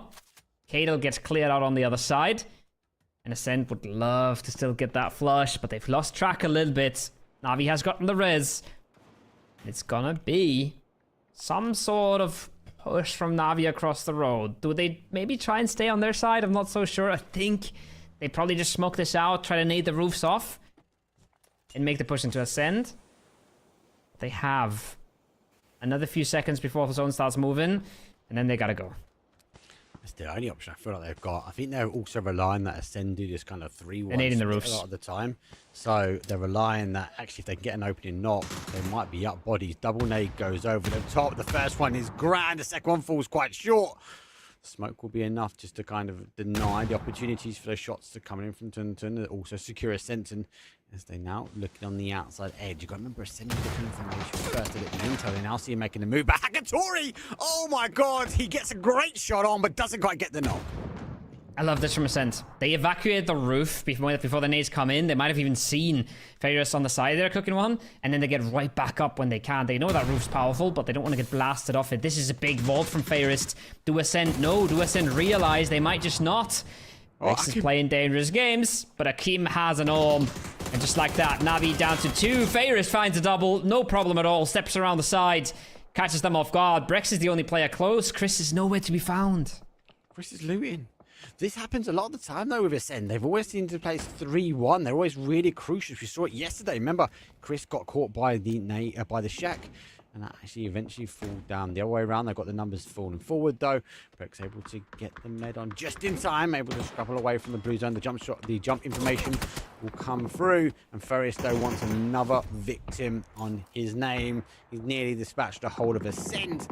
This Brex will be killed and confirmed. Back towards the other side of the zone. Bushido had to push their way in. They've lost numbers here. Down to the final player. FaZe just in front. All they got to do is defend, but everyone else wants a piece of Bushido. There's a blue zone. Fuck Turkin. That's good. Do wonders. That's a good bounce. Great nade follow. Yeah, that's perfect. Nade's not going to do the damage, but it should be a re-knock at least. No, the Jammer Pack is keeping him alive. The nade does the trick on Gustav at least now, but might get 0 points from this. Might get blasted from distance. He makes it in for now. James has to try and hold on. Has to try and guess where Katurkin's coming from. Try and smoke it off. Flashbangs come out. Katurkin is looking a little far left. Flashes himself, steps into the open. GG. James cleans him up. Gets the res. FaZe Clan somehow staying alive in this. Somehow still 3-man up. T-Bone ANC went to the field, take the fight with them, man, but they will fall. 11th place for them. Also, Hive will pick up the final player for them. Conquest, they've taken the high ground. See, Chris, we know he's by himself. Zone shifts back towards Songam, so goes back towards the southeast position, and now everyone needs to get really shifting. Secure Sensing will fall. Boostic will claim the victim, but he's still outside of zone. It's in the same, and look at that. They want to ensure they get rid of Chris. He goes up for the last player, takes the cover. He goes for the peak, catches one, loads for the second, but doesn't quite get it, and extends. A new boy will put down. It's Chris. Ascend will be out in 9th, and that is a big question mark for me. If Ascend were there fighting, would a Na'Vi even have made it across the road? Gotta give credit to Na'Vi here. That is what they excel at, right? Yep. Team play, team fights. Put Hakatori in the right spots, and he'll just dominate. This time it's Farius, just not getting crazy aim kills, but just outsmarting Ascend there, right? The vault into the window, they push through the building with the audio cover that the util provides. Well done by him. That is the Na'Vi we're used to seeing, and that is the Na'Vi we haven't seen all tournament. Slam G, slamming. Tung tung tung sahur. That's a flying car. That's a Famas on the other side. Gets 1, gets 2. Yep, the 3 gear. Does it help? Of course it does. There's still a Groza as well on Akim. Again, he's a little spread. He's a little split. Gotta try and close the distance if he wants to keep his teammate alive. He's just going to get rid of his teammate and throw a blue zone. Why not? Because we can. The blue zone's going to dig him out of the shack, but it's only 1. He's going to need to stick another bit of util there if he wants to do any more damage. The med will come on. He does go through the first. Now, go for the reposition. We've got to remember that they're getting information on the outside, right? Now with Na'Vi also playing in, that's going to really deny the opportunities to try and get that one. Takes out the bird nest, Na'Vi. And At least more information comes in. But you say this is the Navi we're used to, 100% aggressive stance. 9 kills at the moment. Akatori will fall down, extends the new point. Ferris start here, cover over the top, extends, goes for the pre-fire though. He does see the nade, but there again, Ferris fights one more time. 5 HP. Gustav does pick him out of distance. 6 frags for the IGL though, no small feat. Looking to spam the smokes. Maybe caught a glimpse there. Maybe heard them. Not sure. The nade's in. He's just got to hold the door now. Yes, they can jump on the boxes, but the nade should still do the trick. And of course it does. Hello? 12. Extens has come to play. 12 for Na'Vi. They are so back.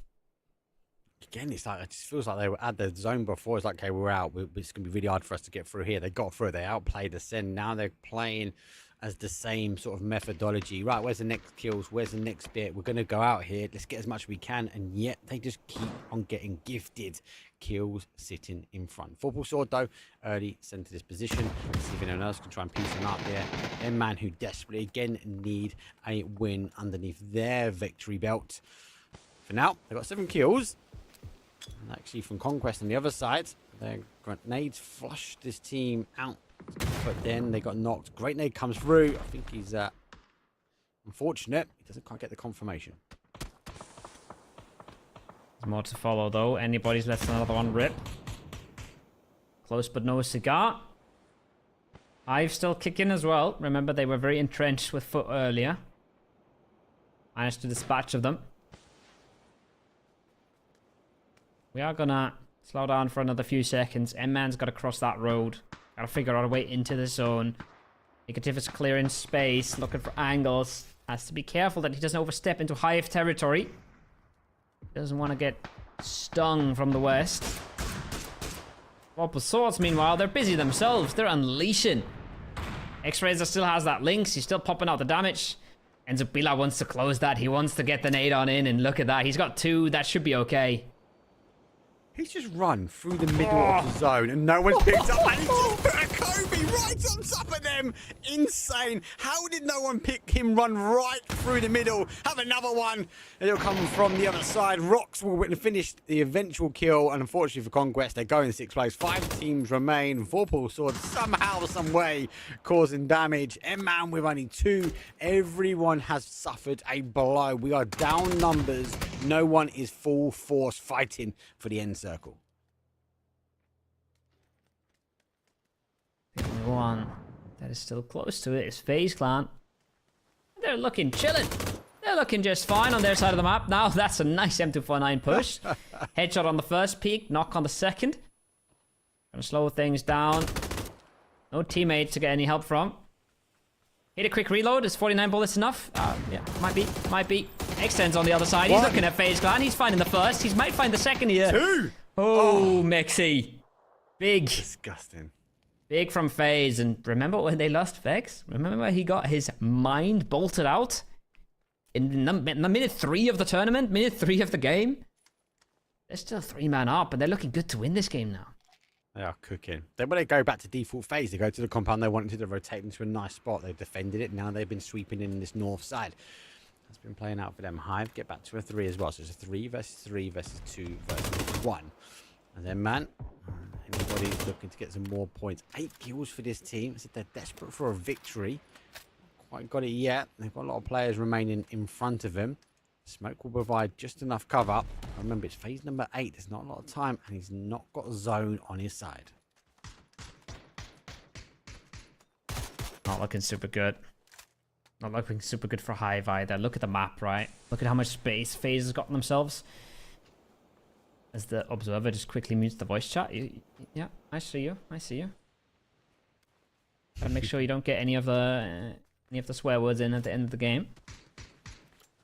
This is gonna be honestly a bloodbath, Mark. I would be surprised if it wasn't. If James doesn't get himself knocked on the rock here, if he doesn't get knocked to Hive, this should just be FaZe all over. Yeah, you look at this zone and say, as you say, FaZe have conquered so much of it. They're just now waiting. And you'd expect the fight to happen here. There goes a great nade. Dante does pick up Zubila. Anybody's looking to try and claim the zone and push and continue forward. And the body's down in front of him, making a scrabble to the center, but he gets caught as well. Box will finish off. Emmander can take 4th place. 3 versus 3 versus 1. Hive have the mountain to climb. FaZe have the firepower and the connection as Gustav puts down Dante. Looks to try and get some more, but it's a scrabble backwards and forward. Vorpal sword holders 1. FaZe, well, they suffer a loss in Mixie. He's not been confirmed, but again, Vorpal sword survive out for a second, and Gustav, he's looking to close this game out. 2 for X-Razor as well, right? 2 for X-Razor versus Hive. Massive stuff for Vorpal Swords, a team that hasn't impressed. You could say the same about FaZe Clan. They started this game with a tiny amount of points. Now looking to put solid 21 points on their tally. 11 kills, chicken dinner. Gustav emoting behind the rock there a little bit, but damn, Na'Vi stealing the show there as well. 12 frags. Felt like Na'Vi, as I said, when they're on that north side of the compound, it was kind of at that point, it was like, it's going to be really hard to get in. And as you say, this is a team that plays really well as a unit. They launched the nades on top of the roof. They got a send off of the roof, and then it was a great push. Big shout from Ferris, as you say, going through the building. The sound cues will put him off. But for me, Chris should have been there. You've got to argue. An extra player there, an extra gun, denying out a team like Na'Vi would have been potentially a different outcome. But I think when Na'Vi got that taste from blood, that was it. They were full steam ahead. They claim the kills. They just don't claim the victory. I think there's 2 ways to go about it, right? You could say, well, we needed Chris there, or you could say we shouldn't be losing this in a 3v3. Yeah. There's 2 ways to go about it. But if we're being fair, they lost the 3v3 while Hackatory got armed. So it wasn't even close. It really didn't work out for them at all. And yeah, there's a good bit of reason behind saying Chris should have been there. We don't know what the comms were. We don't know what the situation was. But what is clear is Na'Vi handled that brilliantly. And just completely dumpstered Ascend in that fight. And deservedly played a really good game out from there. FaZe Clan, though, you got to give them a lot of credit. They were down to 1 a few times. They were looking rough when they were in that dip. They were looking rough when they tried to get the res onto Jimbo. Remember, it was Storm on request, I think, blasting them. The 3x, the cars were exploding, everything was looking terrible. Then Bushido comes in, they're down to 1 again, but James keeps his cool. So a lot of resistance from them, right? Just scrambling their way through this game, never confident, never chilling, but they end up on top.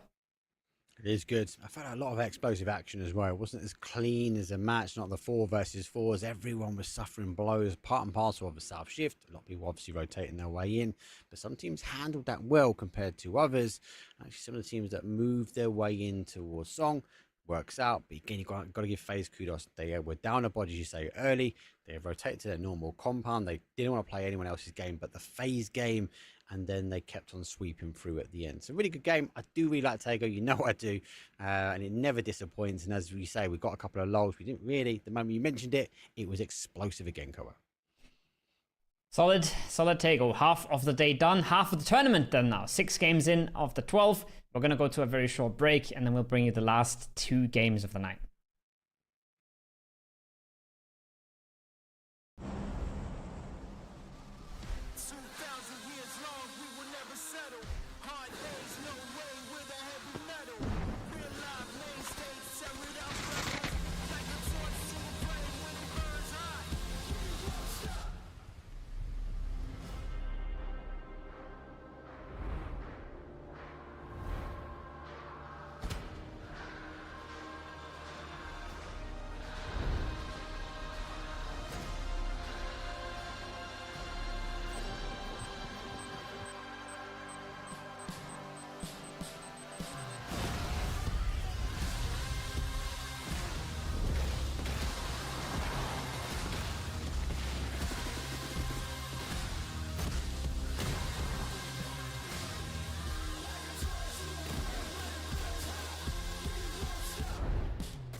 Welcome to the PUBG Players Tour. This year, we're introducing structured competitive play in third-person perspective mode for players of all ranks, levels, and ability. Here's how it works in EMEA and Americas. PUBG Players Tour competition is held in 2-week phases. Each week, you and your squad can compete in player scrims. Think of these as a great alternative to ranked play. Each day of scrims will feature a variety of maps, with defined team and lobby sizes to ensure a balanced best-of-3 rounds. Teams will earn points based on their performance, and daily leaderboards will track their progress. When the scrims are over, the top teams will qualify for the PUBG Players Tour Cups, where they will be joined by up to 10 invited teams, featuring some of the best players in the region. Players' Cup leaderboards will track team performances across 2 days of play, with the top 8 squads progressing to the final round of competition. Players Masters are the pinnacle of the PUBG Players Tournament. 8 teams from each of the 2 cups will engage in fierce competition for a huge prize pool in each region across the PUBG Players Tour season. And for times when a Players Masters isn't scheduled, you can still get your PUBG Players Tour fix with Super Cups. These work just like Masters events, where again, 16 teams, 8 from each of the 2 previous Players Cups, compete for a share of the total cash prize pool. Welcome to the PUBG Players Tour. You know the game. Be a player.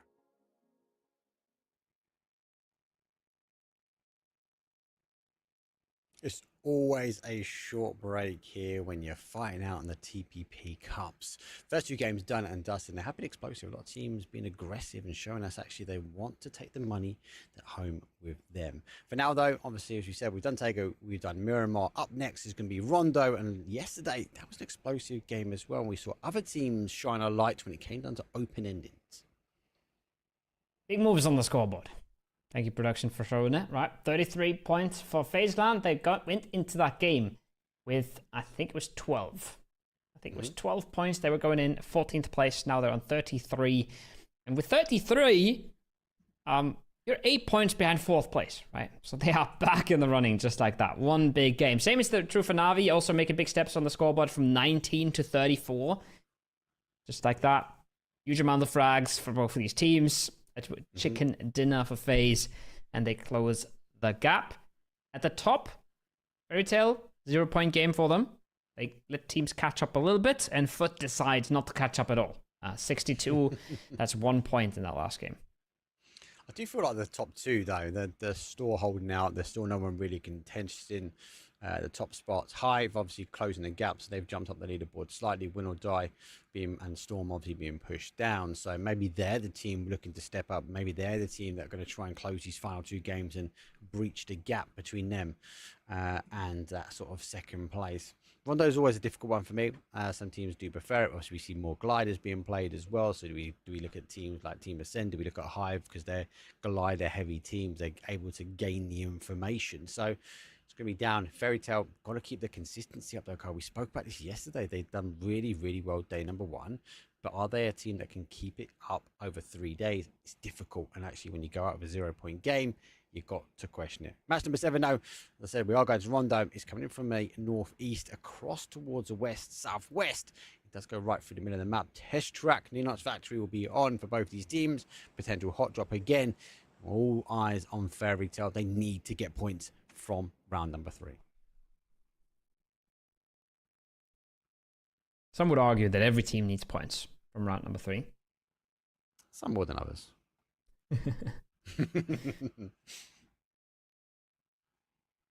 Looking at test track. Not looking like Sakura Zensen is going to continue their shenanigans here.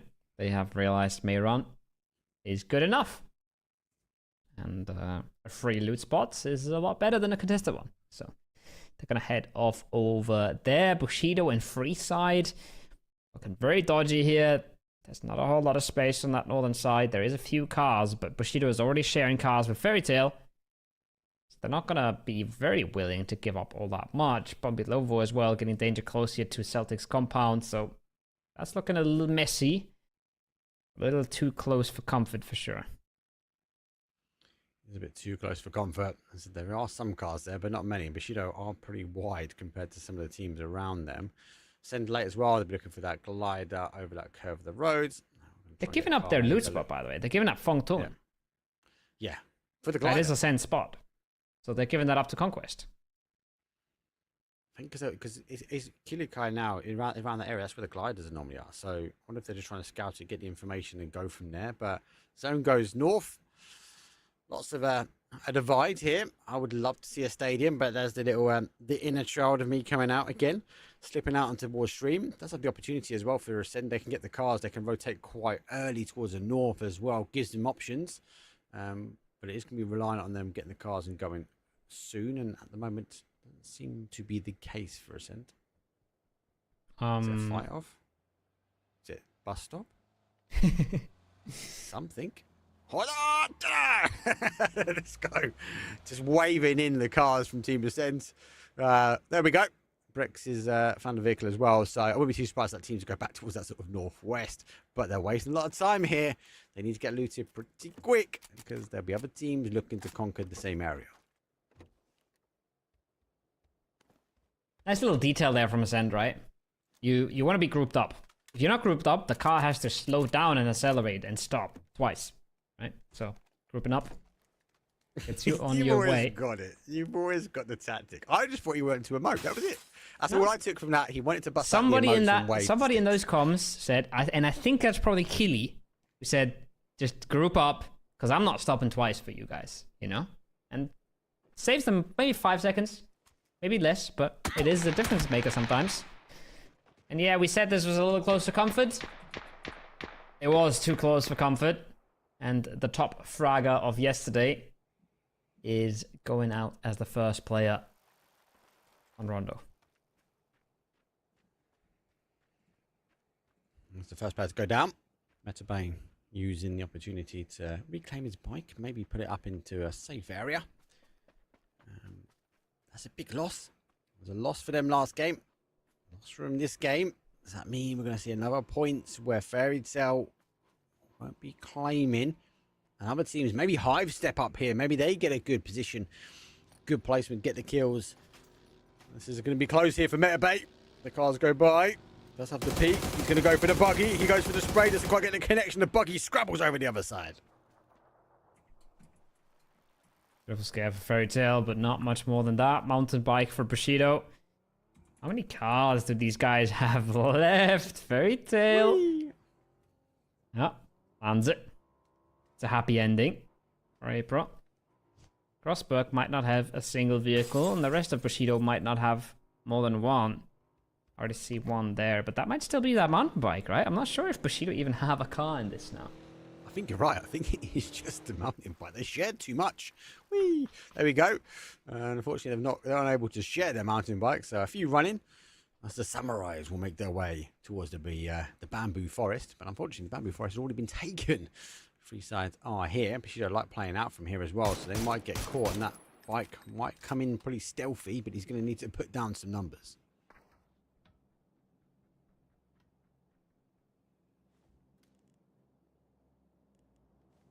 Slowly posturing up. Free side, Win or Die coming in. Bushido figuring out what they can get away with in this zone. It's the classic, absolute classic between stadium and test track zone. Fairy Tail playing dangerous games here. Cruising about, getting shot, scouting in a buggy nonetheless. Gotta be on their toes. Similar things for Navi, but hold up. Bit of drive scouting for Arcatory, but a straight pull-up for Fairest. Finds himself one, looks for the second. What is that? Drop shot on 1 HP, go out. Stay That inside. is insane. Oh, had on my back, catching him a long distance as well. They're going to have a big decision to make. Do they crash in? Do they try and hold? I think the hold will be better. Bushido are coming through. Just said the samurais in the bamboo forest will hear all of this commotion. Maybe just wait for the remainder of the team to come through. One kill already under the belt. Mixie does get down. Storm, quick kill confirmed for him. So he's putting points on the board. Not too far away from here. It's up towards the west. But actually, Bushido have got some util. They've got a couple of smokes. What they don't have is all of their players ready to activate. They have two blue zones as well, which is massive when you look at that building, right? But they're not on the same player. That makes it so much harder to coordinate these. That's something the next little small tech, right, is stacking up 2 blue zones on 1 player just so you don't have to coordinate them. But, I mean, for now, the approach is not util, the approach is ratting. The approach is being so sneaky. Trying to close the distance without making noise. Trying to wait for Na'Vi to make a move. And whenever Na'Vi steps out, Bushido will strike. I do really like this area. I know we get a lot of endings here, right? And it's played a lot. But you can sneak your way through. Obviously, the car will be a very loud approach. But what Bushido are doing, I know they're down cars and had to rat their way in, as we say. But they can get danger close here to Na'Vi. They just need to pick the time, the opportunity. They can't just fire some shots and not get the connection. They need to ensure they get the knock, and the rest of the team need to be there to pounce as well. Esports not too far away, but Bushido are working their way closer and closer, and it feels like Na'Vi are just deforesting this whole area as they're driving round and round the bamboo forest. I mean, that's actually a strat, right? There's the first few shots, though. Metabay finds one. Instantly turn the round on. It's got to be careful. Is there any util? Oh, doesn't matter. That's big. I was ready for a nade from Fairist, but Metabay puts down his. And just like that, Na'Vi is now in trouble. And now that gap is getting closed. And Katurkin doesn't have a whole lot of util, but he does have a blue zone grenade. And that is primed for the Wizard Tower here in a few seconds. Yeah, Katurkin's now going to take the pressure. There's that confirmation one for the second one as well. Take the opportunity just to get the med back on at the moment. Oh, and Ainsley gets extends. They'll be reading the kill feed here. Katurkin moves forward though. Metabay gets to steal, and Na'Vi take the position strong with Ferris' drop shot. But now he needs to do more than just drop shot to get out of here. Bamboo, he's the final player. Na'Vi, great game. Number 2. Game number 3 for them is falling apart. That entire time, they were getting peppered from afar, right? Win or die, foot, making every single angle awkward, making every single position unplayable for the players in the tower. That's a lesson to be learned for Na'Vi, and that's a shot to be hit. Fairist. He's on one these last 2 games. Just had to give him 6 frags, and suddenly he's just so there. Finds that as well. If the nade doesn't come over the top, he could have been a real problem. Bushido, nobody there to third party, but what a nice bunch of connections from the IGL. Do you know what? One player that I thought actually might be able to dig himself out of that was going to be him. He took a couple of shots in the back, which wasn't going to be helping him from win or die, but the nade from Celtic was great at the end. Good control, good hold, and well played from Bushido. No car, they had to run the field, but they timed it well. Na'Vi unfortunately got caught sleeping to a degree, and they will fall out. Here comes the zone, 20 seconds left here. But the water that sits in the middle stadium has been evacuated. Do you have an emergency pickup from the storm as they'll be looking to go across from the southwest towards the northeast, and everyone's fighting for a little bit of space. Phase 2 popping on in. Goes hard southeast. Storm on request on the EP. Good timing for them. Might get to pick themselves a spot. As we just see Hive now. Actually consolidating and knocking He-Man at the same time. Tung Sahur on a good send. Pre-driving this a little bit. They were sending early, and now they are so fast. So much momentum. Getting past Hive. Getting into good territory. If they commit to this and they just keep on blasting it, Mark. If they just keep on going. They just keep on going here. They have so much space. Do they know? Of course not. But hopefully they go to the deep end, to the deep side of the circle. Should be massive for them. Don't stop for that crate. Just keep on going. I say just keep on going, Mark.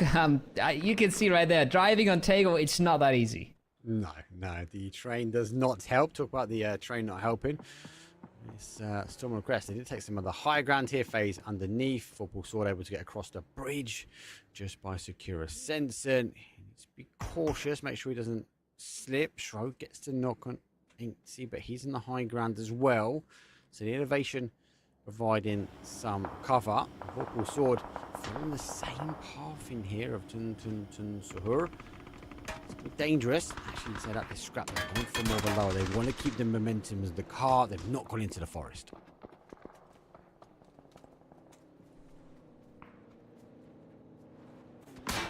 Good spot for Warple Swords. Super interesting what we just saw there from someone request. I have a few words to say about where they chose to go with their EP, but we'll see if it pans out. Hive picking apart players on rotation. We are slowly moving on in. There's Storm on request again. That second nade looks good. But Jimbo now knows that the game is being played on top of that rock. And we just saw a Storm on request on the EP, right? We saw them making their way across the circle when it popped. They have decided to stay on this edge, but look at where they are. They're on a rock that's next to a lake.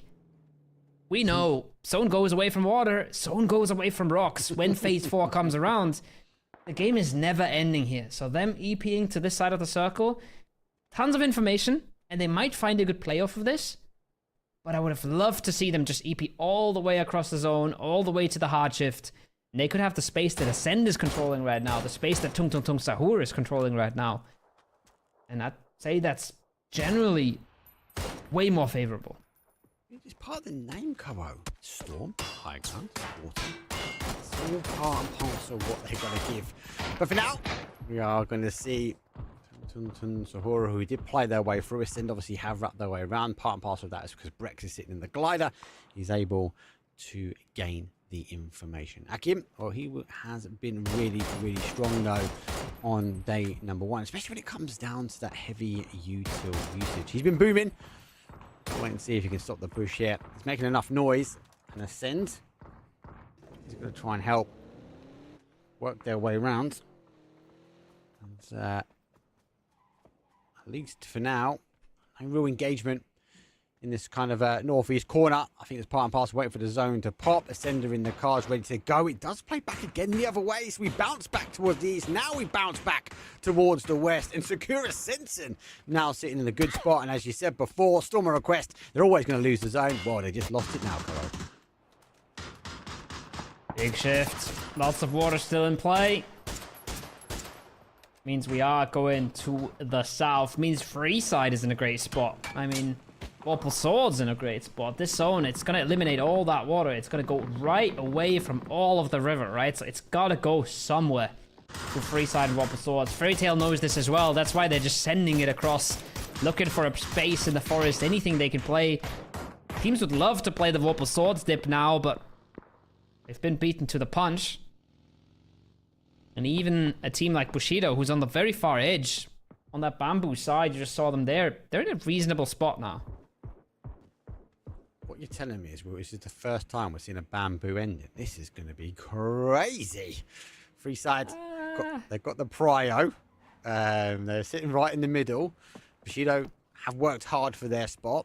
For Esports haven't lost their nerve. They're not gone north at the moment as they hold their compound just on the outside. But you're right, we're expecting that shift back. The water is going to move the zone back their way. How much? Well, we're going to have to wait and see. Slam G are one of these teams just on the outside. They've got a little bit of a ridge to play above foot, but it's after that, they've got to really think about where they play late game.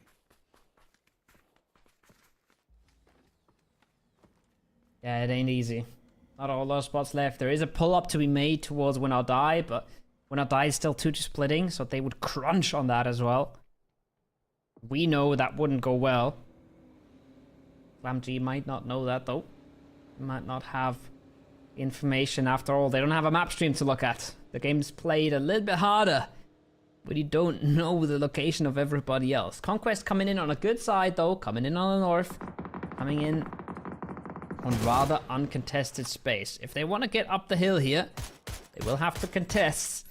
This is Tung Tung Tung Sahur, though, so the peaceful times are going to be short-lived for them. Still, solid potential for a good round here. Yeah, it is. It's going to be a good round. Phase number 3. Still got 15 teams remaining. We've lost some bodies, so 52 up. Here comes their man. They're trying to punch a hole round the zone into towards this north side. Ascender here. Fortunately for them, they receive some punishment from the Dragon off behind. Rex will be kill confirmed. Ascend, unfortunately, now on a slight split. Let's see if they can take advantage. Oh no, Shro catches Chris. It's just Kilikai left. Ascend was playing in from this edge, but Can't really call that playing anymore. They're getting obliterated by EMEA and just cleaned up. Fall apart, they trembled. That's that exact send that I thought SlamG would make. And that's an exact send I would have told them to make from that position, but what they don't know is win or die was 2-2 split. They're coming in from the east. There is the cavalry cruising on through the smoke. Slide it down a little bit. Yep, that's a run over. That's a blue zone nade. And just like that, I say 10 HP. Oh, barely stays alive there a little bit longer than he maybe could have, but that's the exact play SlamG should have made, and he gets swept aside. This is where I thought Fairy Tail were going to stop first, but they haven't quite gone there. Swords in the hold. Fairy Tail making the play through the middle. The final two. He comes through. That should be good. Does. He gets rid of Vorpal Sword now. Fairy Tail do take the position, but at the cost of losing another body. Only two remain, but they are center zone. And hopefully they'll be able to keep their heads down. Completely fair. Fairy Tail there. They had to get into that spot. Nothing else is playable when you don't have the power of playing a simple edge, right? Cleaning up an edge for yourself, coming in from the outside. If you're just stuck in a little dip, you're going to get blasted at some point. So then moving down the hill is the right move. Stormman request, they have to move again now. They have to come in on that western side. It's rather barren, but they have a few ridges in front of them. Are any of them playable? I'm not so sure. This one looks okay, but Hive is still there, so they got to out-survive that, and oh no, FaZe is here as well. FaZe looking to get involved.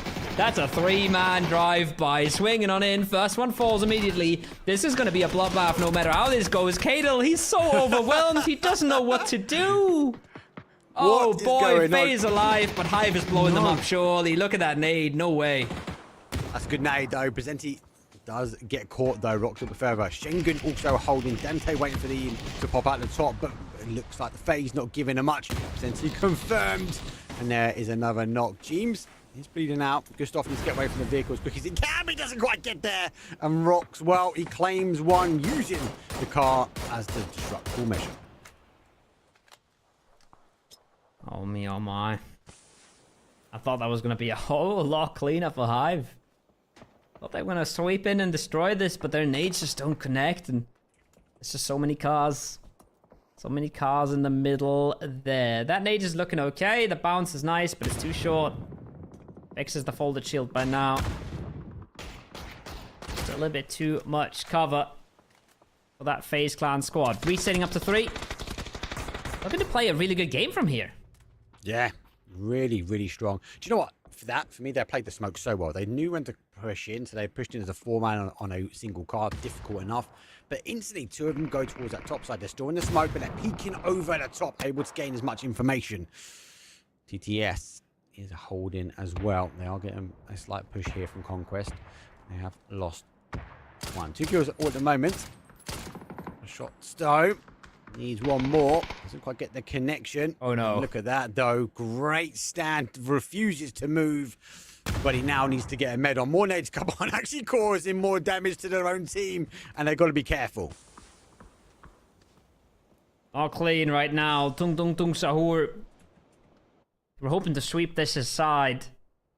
Hasn't panned out like that. Iro. Close range. Krasensen wants to third party, wants to get involved. Wants to make use of the situation. Same for M-Man. You see them on the minimap. You see them coming up. Everybody wants to get involved. Everybody wants to clear that edge from themselves. And, well, the alternative is what you're seeing right now. Akim, yeah, sure, you can try and find a dip here, but you're just at the mercy of nobody seeing you. And just like that, somebody spots you, you're done. Might be done for now. I'm looking to try and get to cover. Gets up, gets initial shots. He's playing peekaboo and teasing in some more shots as he holds on the outside, but that's mainly because he's got cross angles. And it is going to be Conquest. Tun Tun Tun Sahur will go down. That's going to be 10th place for them. Fairy Tail still hold. Shido having to leave. And now they catch one. Metabay gets out of my bad. Scrap that. Celtic now gets the Vante. They go for a full crash in towards the bar. It's going to be down to Jedrox. He can't hold. And final player now, Leos. He scrabbles out the compound. He has to try and salvage anything he can. But he's just going to launch a blue zone nade and try and pick apart some victims. Trying to get into the low ground as well. He doesn't want to stay on the known angle. FaZe coming in. Foot's already on the south, but FaZe, they're rolling right past into Bushido. Hello. Drive-by train coming on through. What is that? Oh my god. I can just see them on the map. They had the taste of blood from one. They wanted another. They've lost one though. Nixie pops the smoke. The Dragunov in hand. Goes for looking for the nade, but it's just a sea of smoke. Will die looking to try and get anything they can on this one. Another kill confirmed, but it's going to be the end of the road for them. 8th place there for win or die phase, up towards 7 kills. Esports now leaving their compound. They've backfilled everybody. Let's see if T-Bone can hit any of the heavy util. This time, no Panzer. As Ain't well, he gets the kills with the ace, and they're claiming more points as now they will work into the sea of Doritos. They're activating, they're sweeping, they're clearing. This is fine. For Esports, this is what we've seen from them on day one. Just activating late, playing it clean when they do. Mexi is trying to do as much damage as he can, still playing on that car. He's going to be a bit of a nuisance for a while, but not forever. James has healed his way on in. I was wondering where James went. I thought he got maybe shot out of the car. I didn't see him on the pull-up, but that was the plan all along. He's going to be the sneaky one. He's going to be ratting in. He's going to make it into the compound here behind Freeside. If he does clutch them out, he's just inside phase 6, so they're getting creative here, and it might just work out pretty nicely. It's all mind games. Freeside, well, at distance, do claim. You gotta argue who's gonna get there. Aids will come over the top. It's Vard. Second one, not quite there. Third one might be the charm. I think they don't know that this is knocked. And they're taking it. And they have taken it. He gets the steal, and James just at the right time. Quick kill confirmed. You say he snuck his way in. They snuck their way to 8 kills. 6 teams remain. And James looking to take the 1 versus 1. But there's a JS9 in front. You might not pack a hard punch, but it packs it quick. James the nade guard himself. Does damage with the first. Oh, wow. Figure out where the player is. Yeah. That's surely a bit of a lucky one, but might have hurt the player as well. Gonna hear that now, that's for sure. It's gonna have heard those steps. There's no way Vard would have committed so many nades if he knew Mexi was knocked. They need these nades later on, right? They gotta make their way across the road here for Esports, so... Oh, nade comes back. Speaking of it. Nice attempt from Crazy with the window jump as well. He's not making this easy for James. No, he's definitely not. The north side battle is eventually starting to erupt, though. Keta does get Shrows here, man.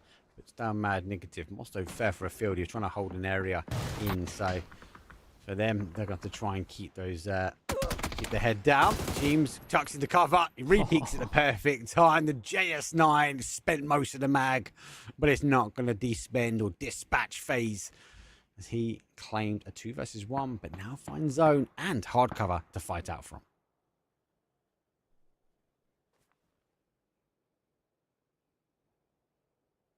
A man losing 3. 1 left standing. Foot still resetting from this. Still looting. Still figuring out what they want from this. What they can get from this. What cars are working. We got any more loot on these bodies. Any more util on these bodies. They've been busy bees around that dip. Great to Sakura Zensen. Still 5-man strong. Tekka's once again. He's not playing the game this tournament. He's not in it. He's not pumping up these surviving numbers, but they haven't had an easy time here, Sakura Zensen, and they have cleaned up that northern edge for themselves, so big moves. It is a big move. I was about to say the zone should shift away from them. There it goes. That actually rewards Foot. Happy. Yeah, they're kind of not overextending, are they, Foot? They're playing, as you say, they're activating at the right time. They now find themselves a bowl. They're able to get restocked again. And man, just on the outside edge of zone, he'd be looking to maybe praying to crawl. But you kind of got to feel a lot of teams are going to be looking towards the north and trying to get rid of this pure sense. And if they've got cars alive, which Vard is trying to ensure they don't, it might be a send down. And the only bowl really Secure Sense have got, well, it's the bowl they've just got. Knocking Bright Side goes down. Now they've got to try and push, but surely Foot has the line of sight onto this. Just wondering if they have any car with tires left. I think they've probably all been popped at this point. If they did have a car as a Crescent, this would be their time to go, but won't get a whole lot better than this. If they have kept track of James, then we'll wait him out, but I don't think they do. I don't think they're been a little bit too busy. Keep track of the kill feed. Well, He-Man now knows that his fellow Norwegian is still kicking, still lurking about. That's going to slow Sakura's instant down. Might cost them a little bit, but they would love to lock in the 2 points here from taking out Jimbo before he can get anything done. That being said, Jimbo is the one who gets things done onto He-Man. Let's get done. Going to take the opportunity now to get the run forward. Spotted. Does go down there. So Fairy Tail will take 5th. Couple of kills this time for them, so they're not going down with a 0 point. And man stands up. Pixel puts down. We go straight to a top 3. 4 versus 3 versus 1. James using the train to his advantage now. Hopefully praying he doesn't get caught by Sakura Senton, who needs to work their way into zone. He's been playing a gamble. He's hoping that they're too busy. He's hoping that they're too busy resin, but He-Man, as soon as he sees him there, yes, he's got no HP, but he still goes for it immediately. And again, that's 2 points, right? That is so worth it for Sakura Senton. At this point now, 4v1 versus a Foot Esports that has the entire zone. You might as well deny, but they do not care to do so. Foot Esports, they flex out in the end, they get aggressive, they pick up all of the frags, and they reward themselves with a chicken dinner, and I think a first place now, Mark. Yeah, that was a game they needed. And obviously, with Fairy Tail losing, unfortunately, Bombalova twice in a row early on, that has really affected them. This time, though, they survived out for quite some time, and they've got a couple of kills in the bowl, but they're not playing to the full swings they want. Foot Esports, though, conquering really well. We've got to remember and rewind all the way back. Bushido, they shared the cars out, but they somehow, some way found themselves in bamboo and able to get rid of Na'Vi in front of him. Good play from them. And a couple of points, and that's why we see them damage leader. Yeah, damage leader, but not in the late game, just not able to withstand the pressure in those dips, right? There's too much going on. Big one from Fairest, 1 HP clutch, and then big one from mid to bay. That second one. Yeah, that little pop up here. This little repeat. Same for Fairest though. Nutty shots from him again here. He doesn't get naded. It's brilliant work. That pull-up from FaZe looked like it should have been disaster. It looked like they should have been just blown to pieces by a Hive. Kalo must have like lagged out or something. Maybe too many smokes, you know, the computer's struggling, but yeah. I thought FaZe was going to get absolutely obliterated there, but they get themselves a 3rd place. Good bunch of kills. Classic FaZe performance. Kill heavy, kill centric. Good play. Team's able to get rid of a 2 versus 1. Really well played from them. You've got to give FaZe this game though, right? That pull up was so good, but even those little plays for me, the way they positioned themselves on that top side of the smoke, they didn't come outside of this smoke, so they used the advantage that they could see, and then they just peaked at the right time. They got some more kills, they were able to get some more util, and then they just sent it on. James, on the other hand, though, had other options, though. He wanted to run his way in and actually kept them in the game for a bit longer. So, do like it. Here's another bamboo style ending. We do see them ending quite a few times in and around that location, but that only means the teams are getting more used to this Ko, and it played out really, really strong.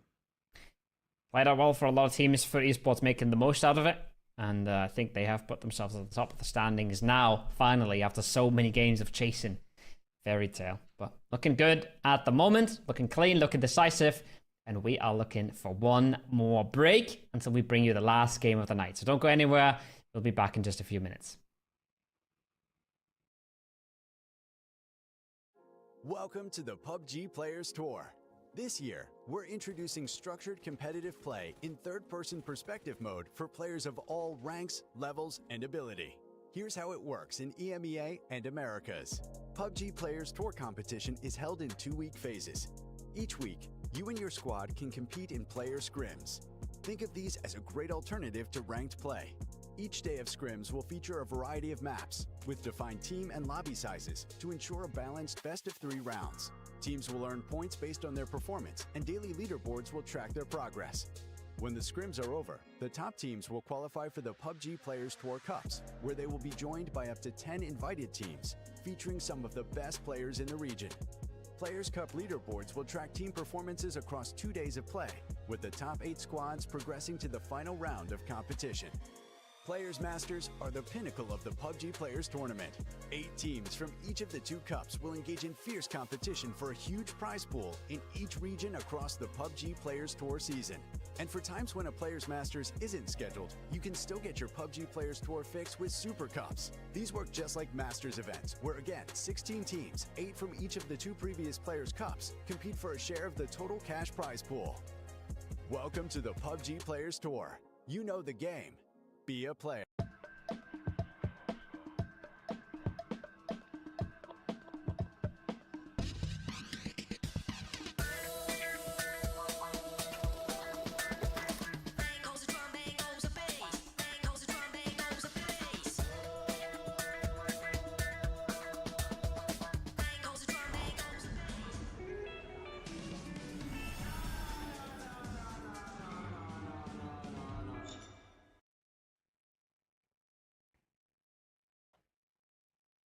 What a game from FUT Esports. They played it cool, calm, and collectively. Remember, they had the compound for some time. The zone shifted towards the North Corridor, but they refused to move.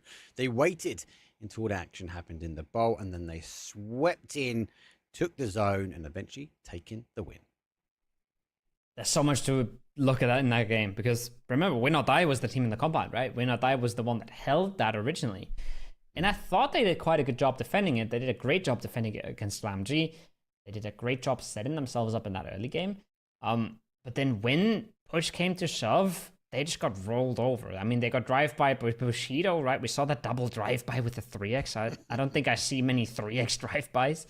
But they had put so many of their players in that ball, and then when the ball fell apart, they had nothing left. So not sure if they could have done that any better.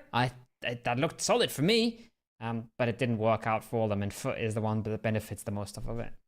Right, they benefit the most as we get an idea of if it was to stop now, the money that would be against them, but they're currently in first place. So it has worked out for them. They have been chasing down, and Fairy Tail just not kicking with the fairy dust this evening so far. 79 points for FUT Esports, 73 for Fairy Tail, as Win or Die and Hive, well, they're chasing as quick as they can, and between the two, it seems to be going backwards and forwards. But again, it's definitely worth mentioning, FaZe are still climbing the leaderboard. They now find themselves in 5th spot. It's again, right? It's classic FaZe. They fall flat when they look bad. And then in these chaotic games, they suddenly look amazing. And I think they just thrive off the chaos. They have the individual class. They make crazy pull-ups and they make them work because they just have 4 exceptional players. Right now with Mexi looking good as well. I think individually, he's probably not putting up all the numbers. Neither is Fex, but as a team, they're getting it done. Other stuff on that leaderboard? Lower side, Na'Vi was looking good for a bit. Ascend was looking good for a bit. SlamG was looking okay for a bit. But they've all fallen back down to that lower hand side, Mark. Yeah, the only movement I think is Secure Sensor, right? They've worked their way up slightly, but 32, they've got to chase. A game in it will put them really strong on that left-hand side. But again, we've not really seen the strength. They've tried to put it together, but it's just not working out for them. And again, I've got to come back to M-Man. M-Man have been so strong on the stages before. And when we was doing Masters last time when I was with James and Martin, it was the same. Like, M-Man was so good in the stages before, but when it came down to the final step on the Players Tour, on the Players Cups, right, they just can't piece it together. Now, they're not too far. They're on 36 points, and they're looking a good game. Like, a win and a good amount of kills is going to put them in that kind of 4th, 5th, 6th position, right? If not higher, depending on the rest of the lobby. So they're still in it, but we're just not seeing the magic from them at the moment. I think it just speaks to how different this lobby is. And it speaks to how much it does to a lobby when you've got some of these big dogs in. And when you got some of the big players, you got the big teams. Even when a Na'Vi isn't looking hot, you might run into them one game and you get absolutely hackatoried and you are back into the lobby, right? Or Ferris just drop shots you and suddenly you're out, you know? Same for Ascend. They come in on an edge right behind you. You didn't realize what was going on. Suddenly you're getting glider, fly-byed, and your game's over. Just so many teams in this lobby now that know exactly what they're doing, and they have just an immense amount of experience. So it's just a much harder lobby. And we can say that in 1 sentence. We can say that in 10 sentences, like I've just done. Same bit of information, but it doesn't make it any less true. No, that's true. That is very true.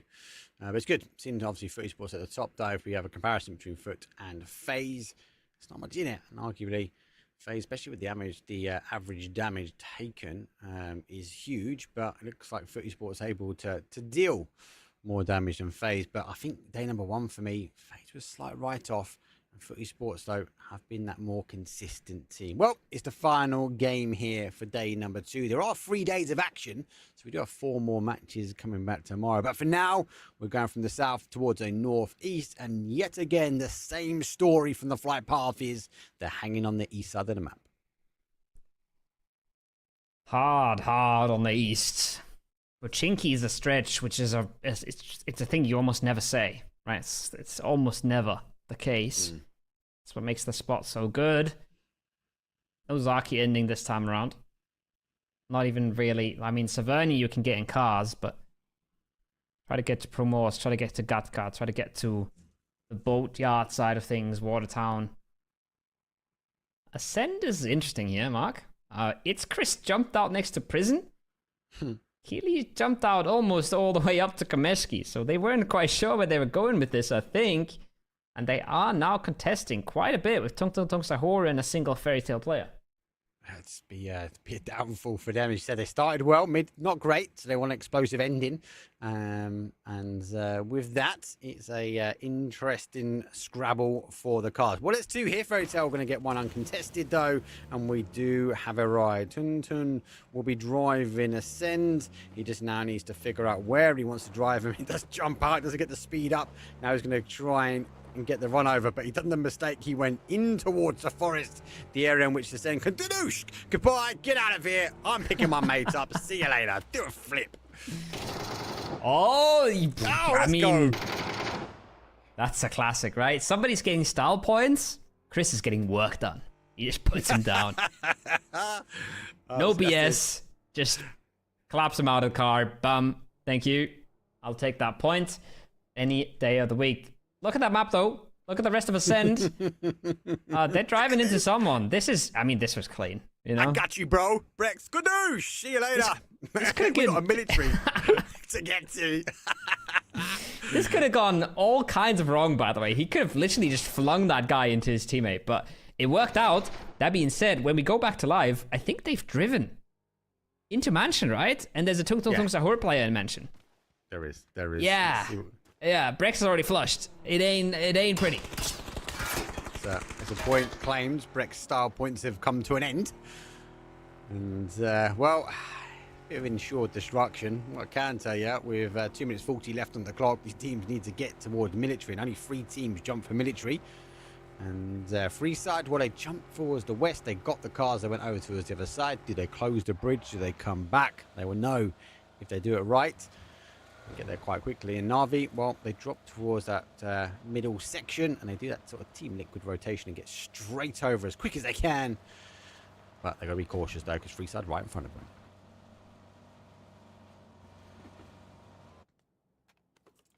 A lot of people want to move early on this. It's a classic move, right?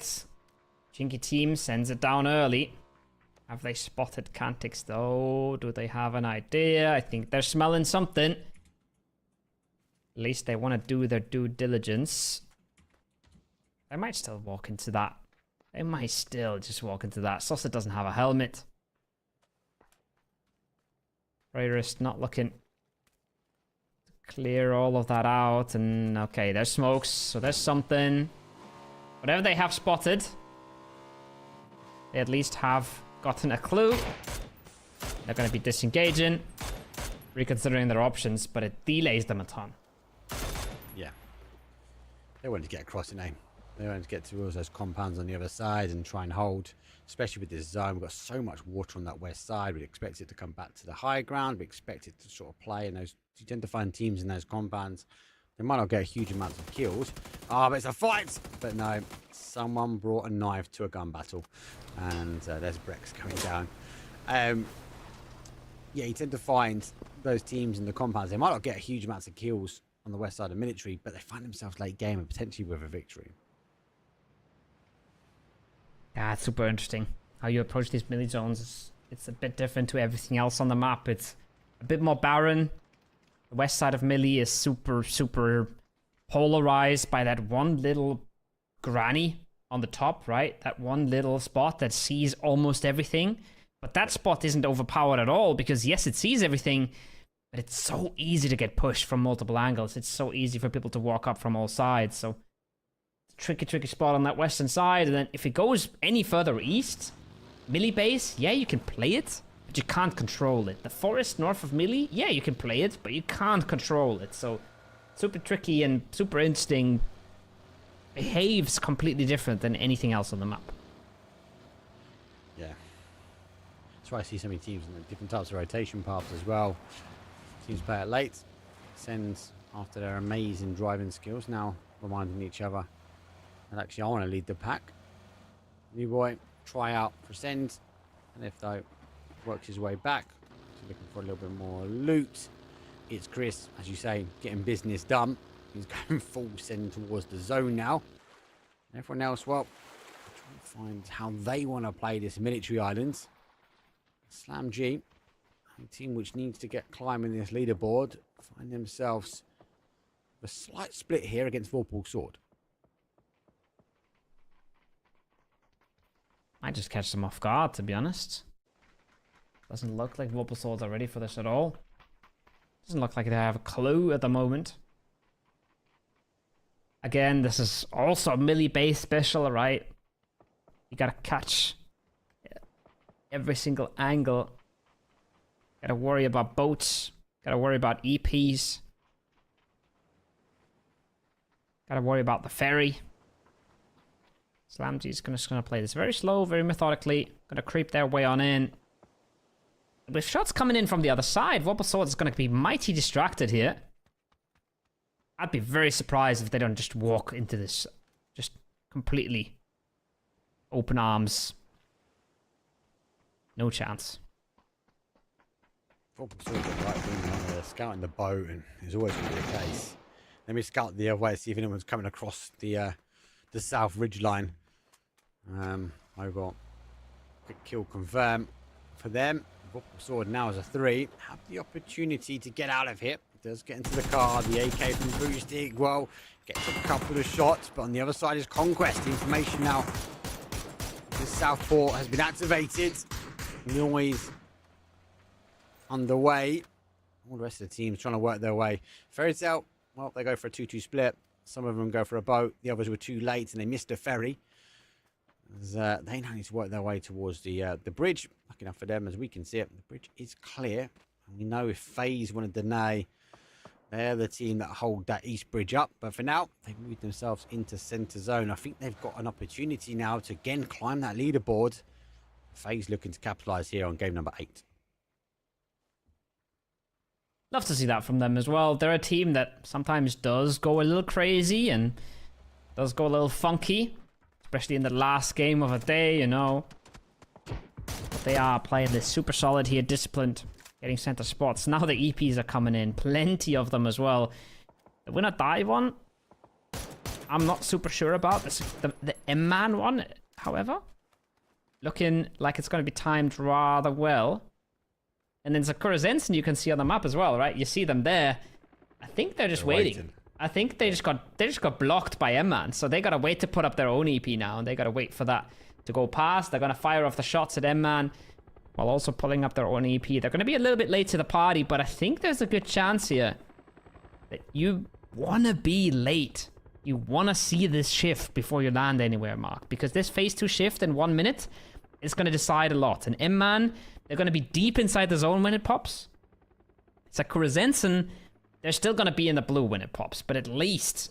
Hold up. They're sending a player in the car? Yeah, I think they know it's late. I was going to ask you, like, yeah, 100%. I think Winnow Dies is quite he's early, coming back. right? Okay. Yeah, Winnow Dies is like 20 seconds early. And then Sakura Zensen is very late. Is it late? But I'd rather say late. I think late is better. I think late's better in this case. It's difficult. I talk about another. We've just had another one go as well. Hive from Primorsk have just popped one, so going across from the west towards the east.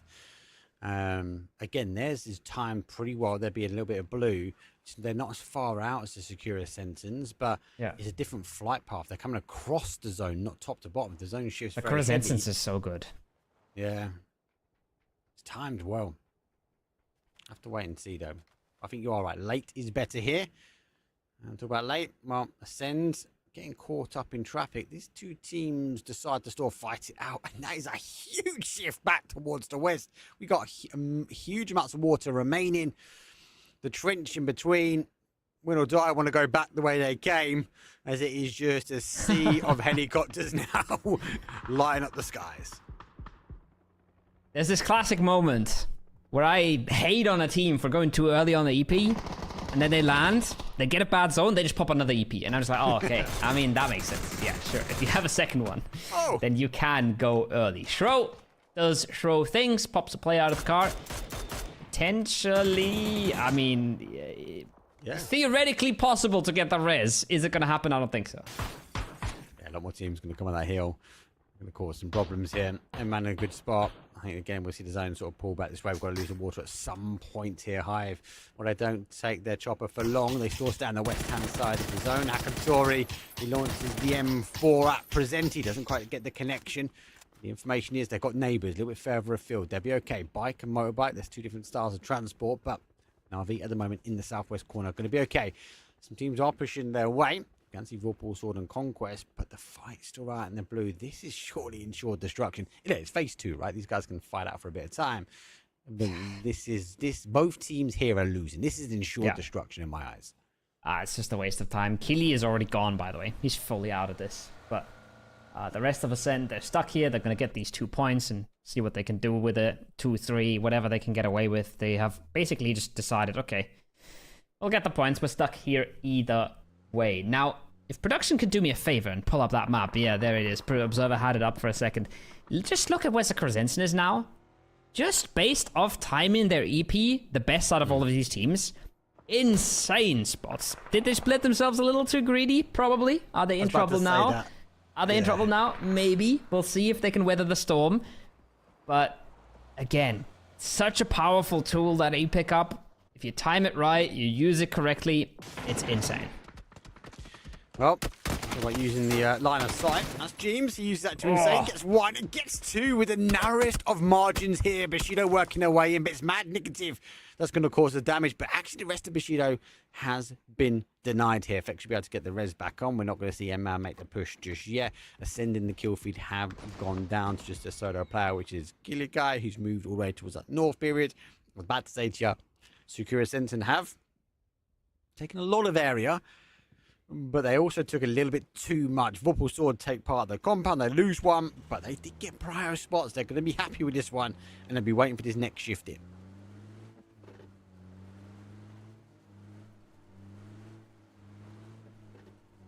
We said mutually assured destruction. So far, they're getting the better end of it. Tun tun tun sahur. Gonna make their way across that bridge, and it's a melee game. It's a game with early casualties. 53 alive in phase 2. These guys, 3 first aids, 6 first aids, 2 first aids. Not that bad, but they are running out of bandages, so they're gonna come in a little bit weakened, softened up. Definitely a lot of potential for Foot to just rack up these kills. And, well, Keely, he's coming in on the north, but he's literally still got zone inside on his side of the island. So he's actually, in a weird way, in a better spot than Tum Tum Tum Sahur. Yeah, he's got a few options, doesn't he? He can either go for those loots in the 12 stacks, and then either come round on the bridge, maybe even go for the run on the bridge and just come in slow. He can also go for a full send in the water and try and beach. Just be a bit more dangerous if he does get caught. But you're right, he's in such a better position. No one else remains in that sort of north side. The zone shifts back towards the east. Foot Esports are pretty split as well. But the action's going to come down from the southwest. All these teams need to start moving their way in. Na'Vi, we know they're good at this. We know they like the mid-game. They're just going to try and control. Conquest trying to conquest the hill. Nades will come through. Hakatori doing what he does best as he tries to generate some angles for Team Na'Vi. They've been rather quiet. They've had 1 pop-off. Not a ton else to show for it so far. Hakatori with the mini. 6x. Ready to strike. He's going to try and delay for as long as possible. He wants to be the backstab. He doesn't want to be the opening move. But now, Antlers is pulling right into his teammates. And that's the information. That's the attention grabbed by the players on the top side. That means Hakatori can strike whenever he finds it necessary. Being map, said, look at that mini-map. Look at Hive coming on in. Navi's got more problems than they know about. And on the other side, we've got Slam G coming in. So yeah, Hive come in. They're going to apply some pressure towards Na'Vi. Again, outside edge control. They're going to try and deny entry. Be the last team coming in. Arctic's on the other side, though, as I said, he's now starting to come in. Their team's a bit more split. But with that kill, looking to try and get the confirmed. Doesn't quite get it. Ferris actually does get Schengen. So they are now fighting on multiple fronts here, Na'Vi. And Hakatori, he might be in such a good spot. This split here might work out for them, but they've got to dig deep.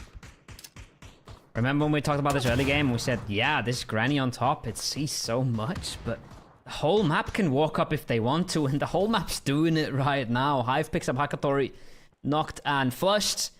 Extends knocked as well, and even though they have Fairest on the lower ground, they have him in the little Alamo to try and keep their west side clean. That is the only side they kept clean. South has Arctics, north has Hive.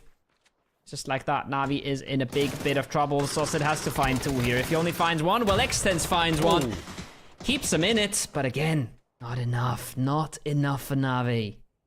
No, they play down this west side to try and catch Conquest. They didn't factor in the third party here from Hive. They hit, they run, they work their way back, and they're going to leave it down to Artix and Slam G to piece the final puzzle. The zone does come back this way. It is phase number 4, so it has rewarded Hive to a degree, as the rest of the zone on the east has now gone. Secure Sensor Store happy. Killer Cow for Ascend Store in. Foot needs to climb some mountains to get ahead of Storm. But again, everyone that made the early rotation to these compound in the middle, they will be happy. And Pixel, well, eventually it's partly time to see him in the glider. He should be scouting ahead and getting the information. They've been quiet. Quietly waiting for this game to unfold. Now, phase 4 has gone as far away from them as it could.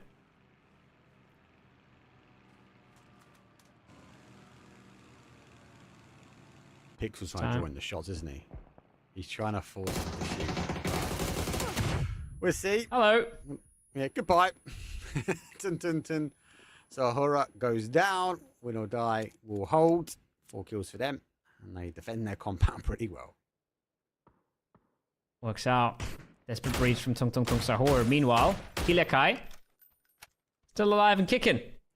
Who's laughing now? Ascend, at least outliving them. They can't really buy anything with that yet. 13 teams still in it, no placements. But I swear, Killy, he's gonna walk over that bridge and he's gonna get himself into zone. There's no contention at all, and anybody who's ever played the game knows that there's tons of meds on that bridge as well, right? So he can just keep stocking up. That being said, Foot, they've been waiting around. We said they've been quiet. The second they step into zone, they lose T-Bone. Got a lot of trouble ahead of them. I'm surprised. I thought Pixel might try and scout ahead. Might have caught Secure Sense and holding that angle. That was Hive. They've been the aggressors so far. 4 kills. Schengen gets another one though. Let's try and get the confirmation. Presenti moves his way round. He's trying to reach his way. Trying to get the information on the other side of the smoke. Hasn't quite got it at the moment. Oh. Z. He's going to see the player. Look left! Jump. Look left and shoot. He does shoot. He does get Presenti back towards the smoke, but that one is going to start dissipating. Needs to be cautious. Schengen has the nade in hand. He's going to try and launch that nade, but back towards the other side where the fight is happening. Foot Esports going to come in. Storm, well, they now start storming their way forward. And Foot Esports, we flash away for a moment. We flash back, and they're down to a single player. Pixel down, Vard down and out as well. And Ain't well, he's got 7 meds. He slides his way down the hill, hoping, praying he can get behind Storm. He's gonna med. He's gonna med, and then he's gonna loot Vard and med more, and then he's gonna loot Vard's kill and med more. That's Aids' game plan from now on. It's riveting stuff. Some of the most exciting PUBG you'll ever see is somebody just stacking first aids in the blue. On the other side of things, Sakura Zensen want to close this edge. Iroh gets one, gets traded. Keda has to do the work. The Scar-L not good enough, and He-Man's nowhere close. Nosferatu will have time to get that Madoff at least, get the reset in. This is also a big sign for Aidsy. He knows now, okay, well, there is kills to be picked up here. I don't have a 3-man holding me. I have 4 players knocked right in my face. Yeah, and you just to time it right. There's a kill. Get ready for the med. them peek again. Here comes more nades. Another confirmation. Double, though, for him, man. He needs to get med. Incy not going to opt for the blue where he can. I don't think he's timed that right. He hasn't. He's gone down. Storm will go first. 13th place for them. Esports, though, a couple of kills with 12. Secure Sentinel, though, now with a bit of freedom of space. They should be able to get the meds back on and get themselves back into the fight. The only team in the northeast corner, but back on the other side of things, the zone shifts down back towards those compounds we spoke about. And Hive looking to keep 4 up alive. If it wasn't for 80, Sakura Zenson would have been 3 up as well, right? That would have been beautiful for them. We had a glimpse on the map. Keely has indeed made it in. He's still alive. Fairest is still alive for Na'Vi as well. He's not entered the play zone for a while. He's been blue healing for absolutely ever. He is still alive and kicking. Hive, meanwhile, activating phase, getting slaughtered on their way out of the compound. They try to walk up. They get destroyed by Shro and Mossboard. Just like that, down to 1. Yeah, that 2-2 split hasn't quite worked out. Vex has been knocked. Slamg, I feel like every time we go to one side of the map, they appear. Then we go to the other side of the map and Slamg appear again. They are bouncing around, salvaging anything they can from today's games. Christoph, though, taking some shots in the back. Actually, from Fairy Tales, he has to go down low, but they've got the higher ground than him, and it should be the end. Boostic actually claims him with the blue zone nade. FaZe down in 11th place. Great game so far today from FaZe. Yeah, climbing that leaderboard, but I think they would want just a little bit more in this final game.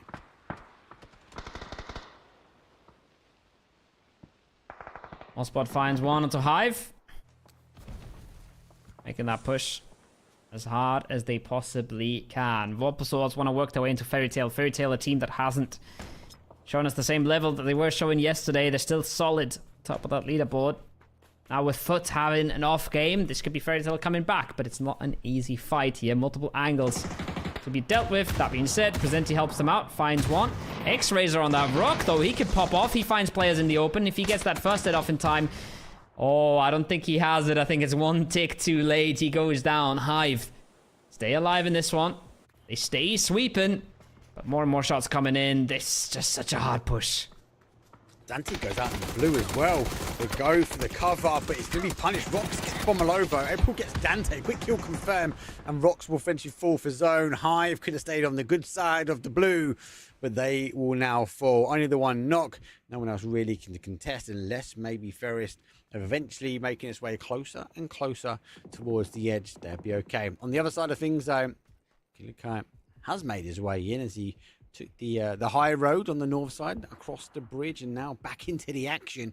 He's cooking. Sensen have split. They have no idea, and he gets a kill. He gets rewarded. He swings across towards the other side, gets a connection though, but not to be able to get the confirmation. The Secura Sensen are hating the blue zone runner. Players alive as well, by the way. Both of the blue healers are making it in. Last med. Yeah, he's got to make the run now. He will make it in just barely. Then he has time to bandage up. He's got 7 seconds for this phase to move. You got to hit these bandages right now. In 4 seconds, it starts moving, Fairest, young man. Doesn't have a whole lot of time, but they've already made it into placements. They've already outdone teams that have played this game the normal way. Now Leos finds Fairest. He-Man gets found as well. Fairy Tail stays strong. Keely has made it into 6th place. And he's just picked up 6 more first aids. They're not worth as much as they were before. But he has already done so much more than he should have been able to. Absolute steal of a game. Absolutely love it. Slamg, they've been, like, as I said, they've been bouncing about the zone. We've seen him in the southeast fighting out multiple teams. We've seen him trying to climb in the southwest with Arctics taking the fight with Na'Vi and Conquest. Now they're back on the east side. Now they need to try and find how they work their way in.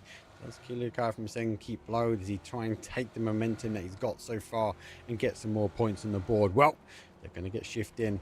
They're going to potentially play into the ball. They are scouting ahead though. They don't know if they've quite seen him just yet, but they are committing. And here comes the convoy. Slamg charging their way towards the north. And unfortunately for a second, Kilikai has got a lot to answer for. He's got a lot on his plate right now. He's trying to play this as slow as he could. Goes around. Ooh. Oh. Not good enough. Not good enough. Half HP on both of them. But he didn't get Boostic out. And it's a little bit too much. Fairy Tail, though, activating. I love this. I love this from April. It's a bit of a risky run, but it's so necessary. Look at that minimap. Fairy Tail have no space on their side of the circle. But they can now make the push. Wait for April to be in position. And once April's in position, they send it across. Doesn't even have to. Don't even have to wait. The opening's there already. Win or Die finds the opening for them. April can just pounce. Look at the lead as well. He's keeping moving body away. There's one. He swings for the two. Oh, he gets caught by the zone. What a great play. And Fairy Tail, we can crawl his way. They should be able to get him back on his feet as they have cleared the north side. They had little to no area to play. But talk about don't leave a man behind. Great clutch up there from Fairy Tail. They've not really showed us what they showed us in day number 1. Maybe in this final game, they're going to show us why they're contesting with the top spot. Love it. Nice little fun fact there as well, right? 6th zone moves exactly as fast as a knock player crawls. So he's just barely able to stay alive there. Now they find the opening onto Win or Die. They're just popping off right now. Conf finds the opening on the compound. And Fairy Tail know that at some point they will have to go. Do they go now? I don't think they will, but what other play do they even have, Mark? This is the thing, they're playing taxi service at the moment. There is another car there, so at least they're not going to have to share, and that one is missing a tyre. They get a little bit of reload, going to be able to get some more util underneath the belt. They have claims, and that knock has been read. So on the top 4, it's a 4 versus 4 versus 4 versus 3. But remember, a lot of these teams have been here for some time. There is more of the zone out on the west. Fairy Tail look to go back that way. I think they have a tiny bit of space that they can survive in. Like this rock's to the left here. But that's it, right? But like, that's dead next zone. Yeah. And the problem with this is, it's not like anybody else is dying this zone, right? It's not like they're getting a placement, or it's not like they're materially changing the outcome by surviving one more zone here. So I would have loved to see them just go on the knock. I don't think it's ever going to get better than this. Conf. He gets a bit of extra cover, I would say, but it's not really extra cover. It's actually worse than it was before. They left April behind. Win or Die is not looking. Are they turning around? I don't think they are. This might be another April run. This might be the hero story for Fairy Tail. He's trying to lock in that happy ending for them. They can swing around the north one more time if he gets double entries again. Needs it. But he needs to get in to zone. He's not quite there just at the moment. Maybe that bush is... I don't think it's in. I think he needs to take a little shimmy to his right. He's going to keep going. He has to, right? But they're saying that the guys are moving. Should be good. As long as he keeps down low. But he needs to dig deep. He's already done it once. Can he do it again? Does he get spotted? Oh, depends on how much he moves. He moved. The Vante gets him. Unfortunately now, Fairy Tail, they go down to 2, but 2 with a zone shifting away from them. They've got no more ridgeline left. And arguably, I don't think they've got the cars. Can they crash in? Can they find an entry point here? A lot of teams will be looking their way. Phase number 8. It's going to be an explosive ending here for match 8. I thought Fairy Tail wasn't achieving anything with that crossover, but to be fair, they did try and get a good distraction going for April, so I respect that. Oh, good timing. Playable good timing. Cover is good. Playable cover is absolutely solid for them with a bunch of smokes. The Observer thinks they can play that rock. I think they can play that rock. They're not in a winning position from it, but they will buy themselves a heck of a lot of time.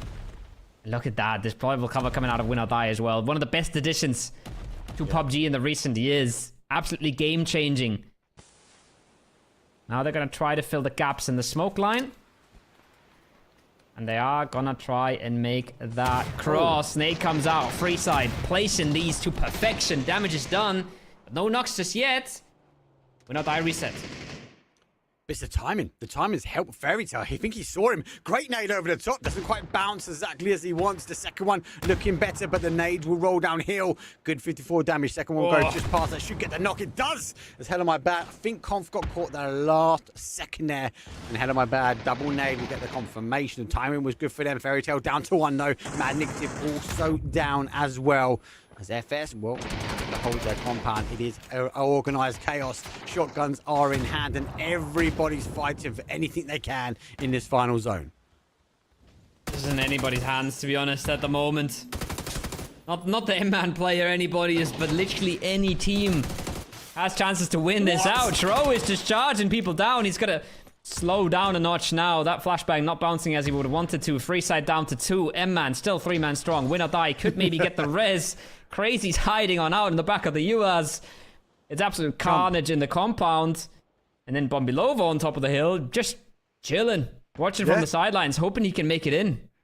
Well, everyone's fighting in the compound. Bombilovo is a player that we know. He went down early. Fairytale haven't performed. He's the final player here. He's launching everything he can down in towards the smoke that is. Oh, great molly. Doesn't quite get the connection. Levante picks up Crazy though. What point does M-Man jump across to the next building? They're going to put deployable cover there. That's not going to help him. It's not going to be like a ninja warrior.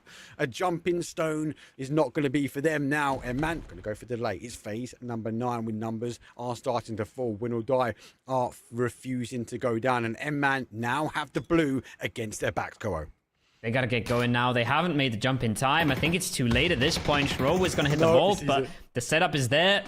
Tantix denies, just like that.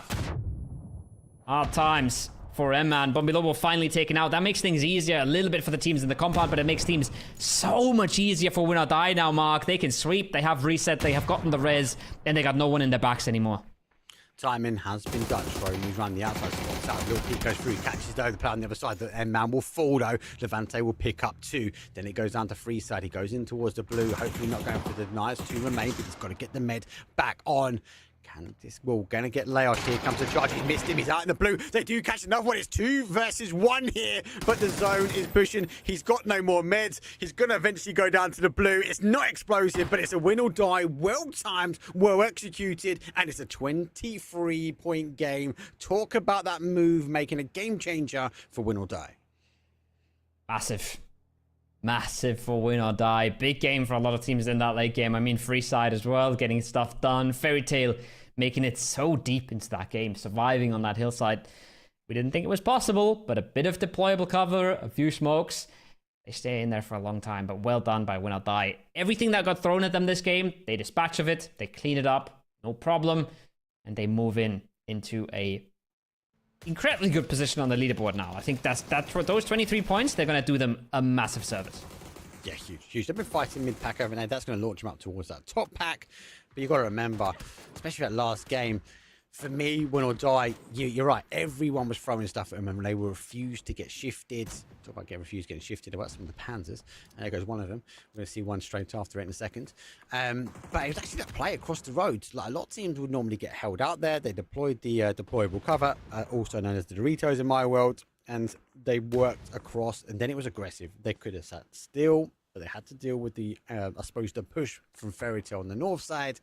But then the guys in the compound freestyle got decided between a rock and a hard place. M-Man unable to get through, and Win or Die do clutch it up. And this is the other Panzer. GG's, T-Bone. He tried. He tried so hard. Good thing Pixel was there with the car. Would have been nice to see Pixel drive in there 2 seconds earlier and get blasted by T1 with the Panzer. You know, that would have been solid as well. But chat already had a good laugh. Ascend with a really good first game. I think it's fair to say they fell a bit flat after. A lot of teams like that today. If we're being honest, a lot of teams won big game. Remember the Na'Vi game, huge as well. The FaZe win, huge, but FaZe in classic FaZe fashion salvaged a lot in the other games. Yep. But a lot of teams one good pop-off performance and then not a great rest of the day. No, it's not. Day number 1 was all about Fairytale, right? It was the Fairytale start to their event, but today felt a bit more of a split between the teams. Yes, and we kick off really well. For me, this game, yes, despite FaZe closing it down, Na'Vi played outstandingly to get in. And then the last game was all about that Win or Die. Midi zones are difficult anyway. Sometimes how you breach across, what time do you go? When we look back at the EP, especially from Secura Sentim, timed well. Actually, they took some really good hard cover.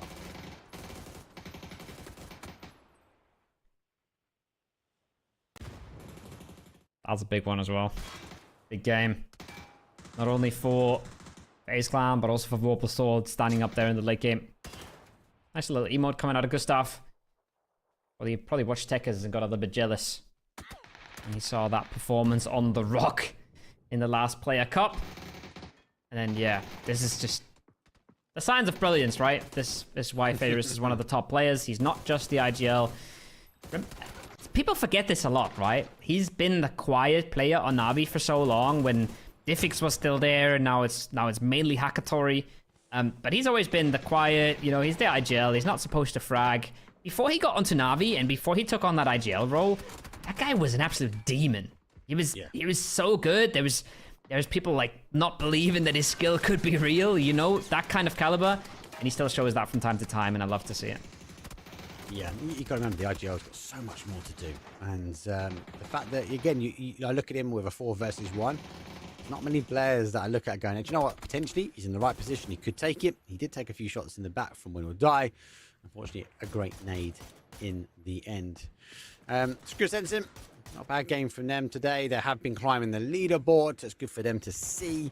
And for Esports, obviously, they took the opportunity to eventually find themselves in top spot. But I feel like after Fairy Tail surviving that, whee! Don't bully my mates. That's what a crazy move. Brex is not happy that his mate's being bullied. Like, he's standing up to bullies. And as you say, it's Chris is getting the job done. But yeah, Foot been chasing that sort of top spot, right? And arguably so, they've been really consistent. Fairy Tail, that last game, they should be at the top again. But really good day. It's obviously the midday. We've got another day of action left.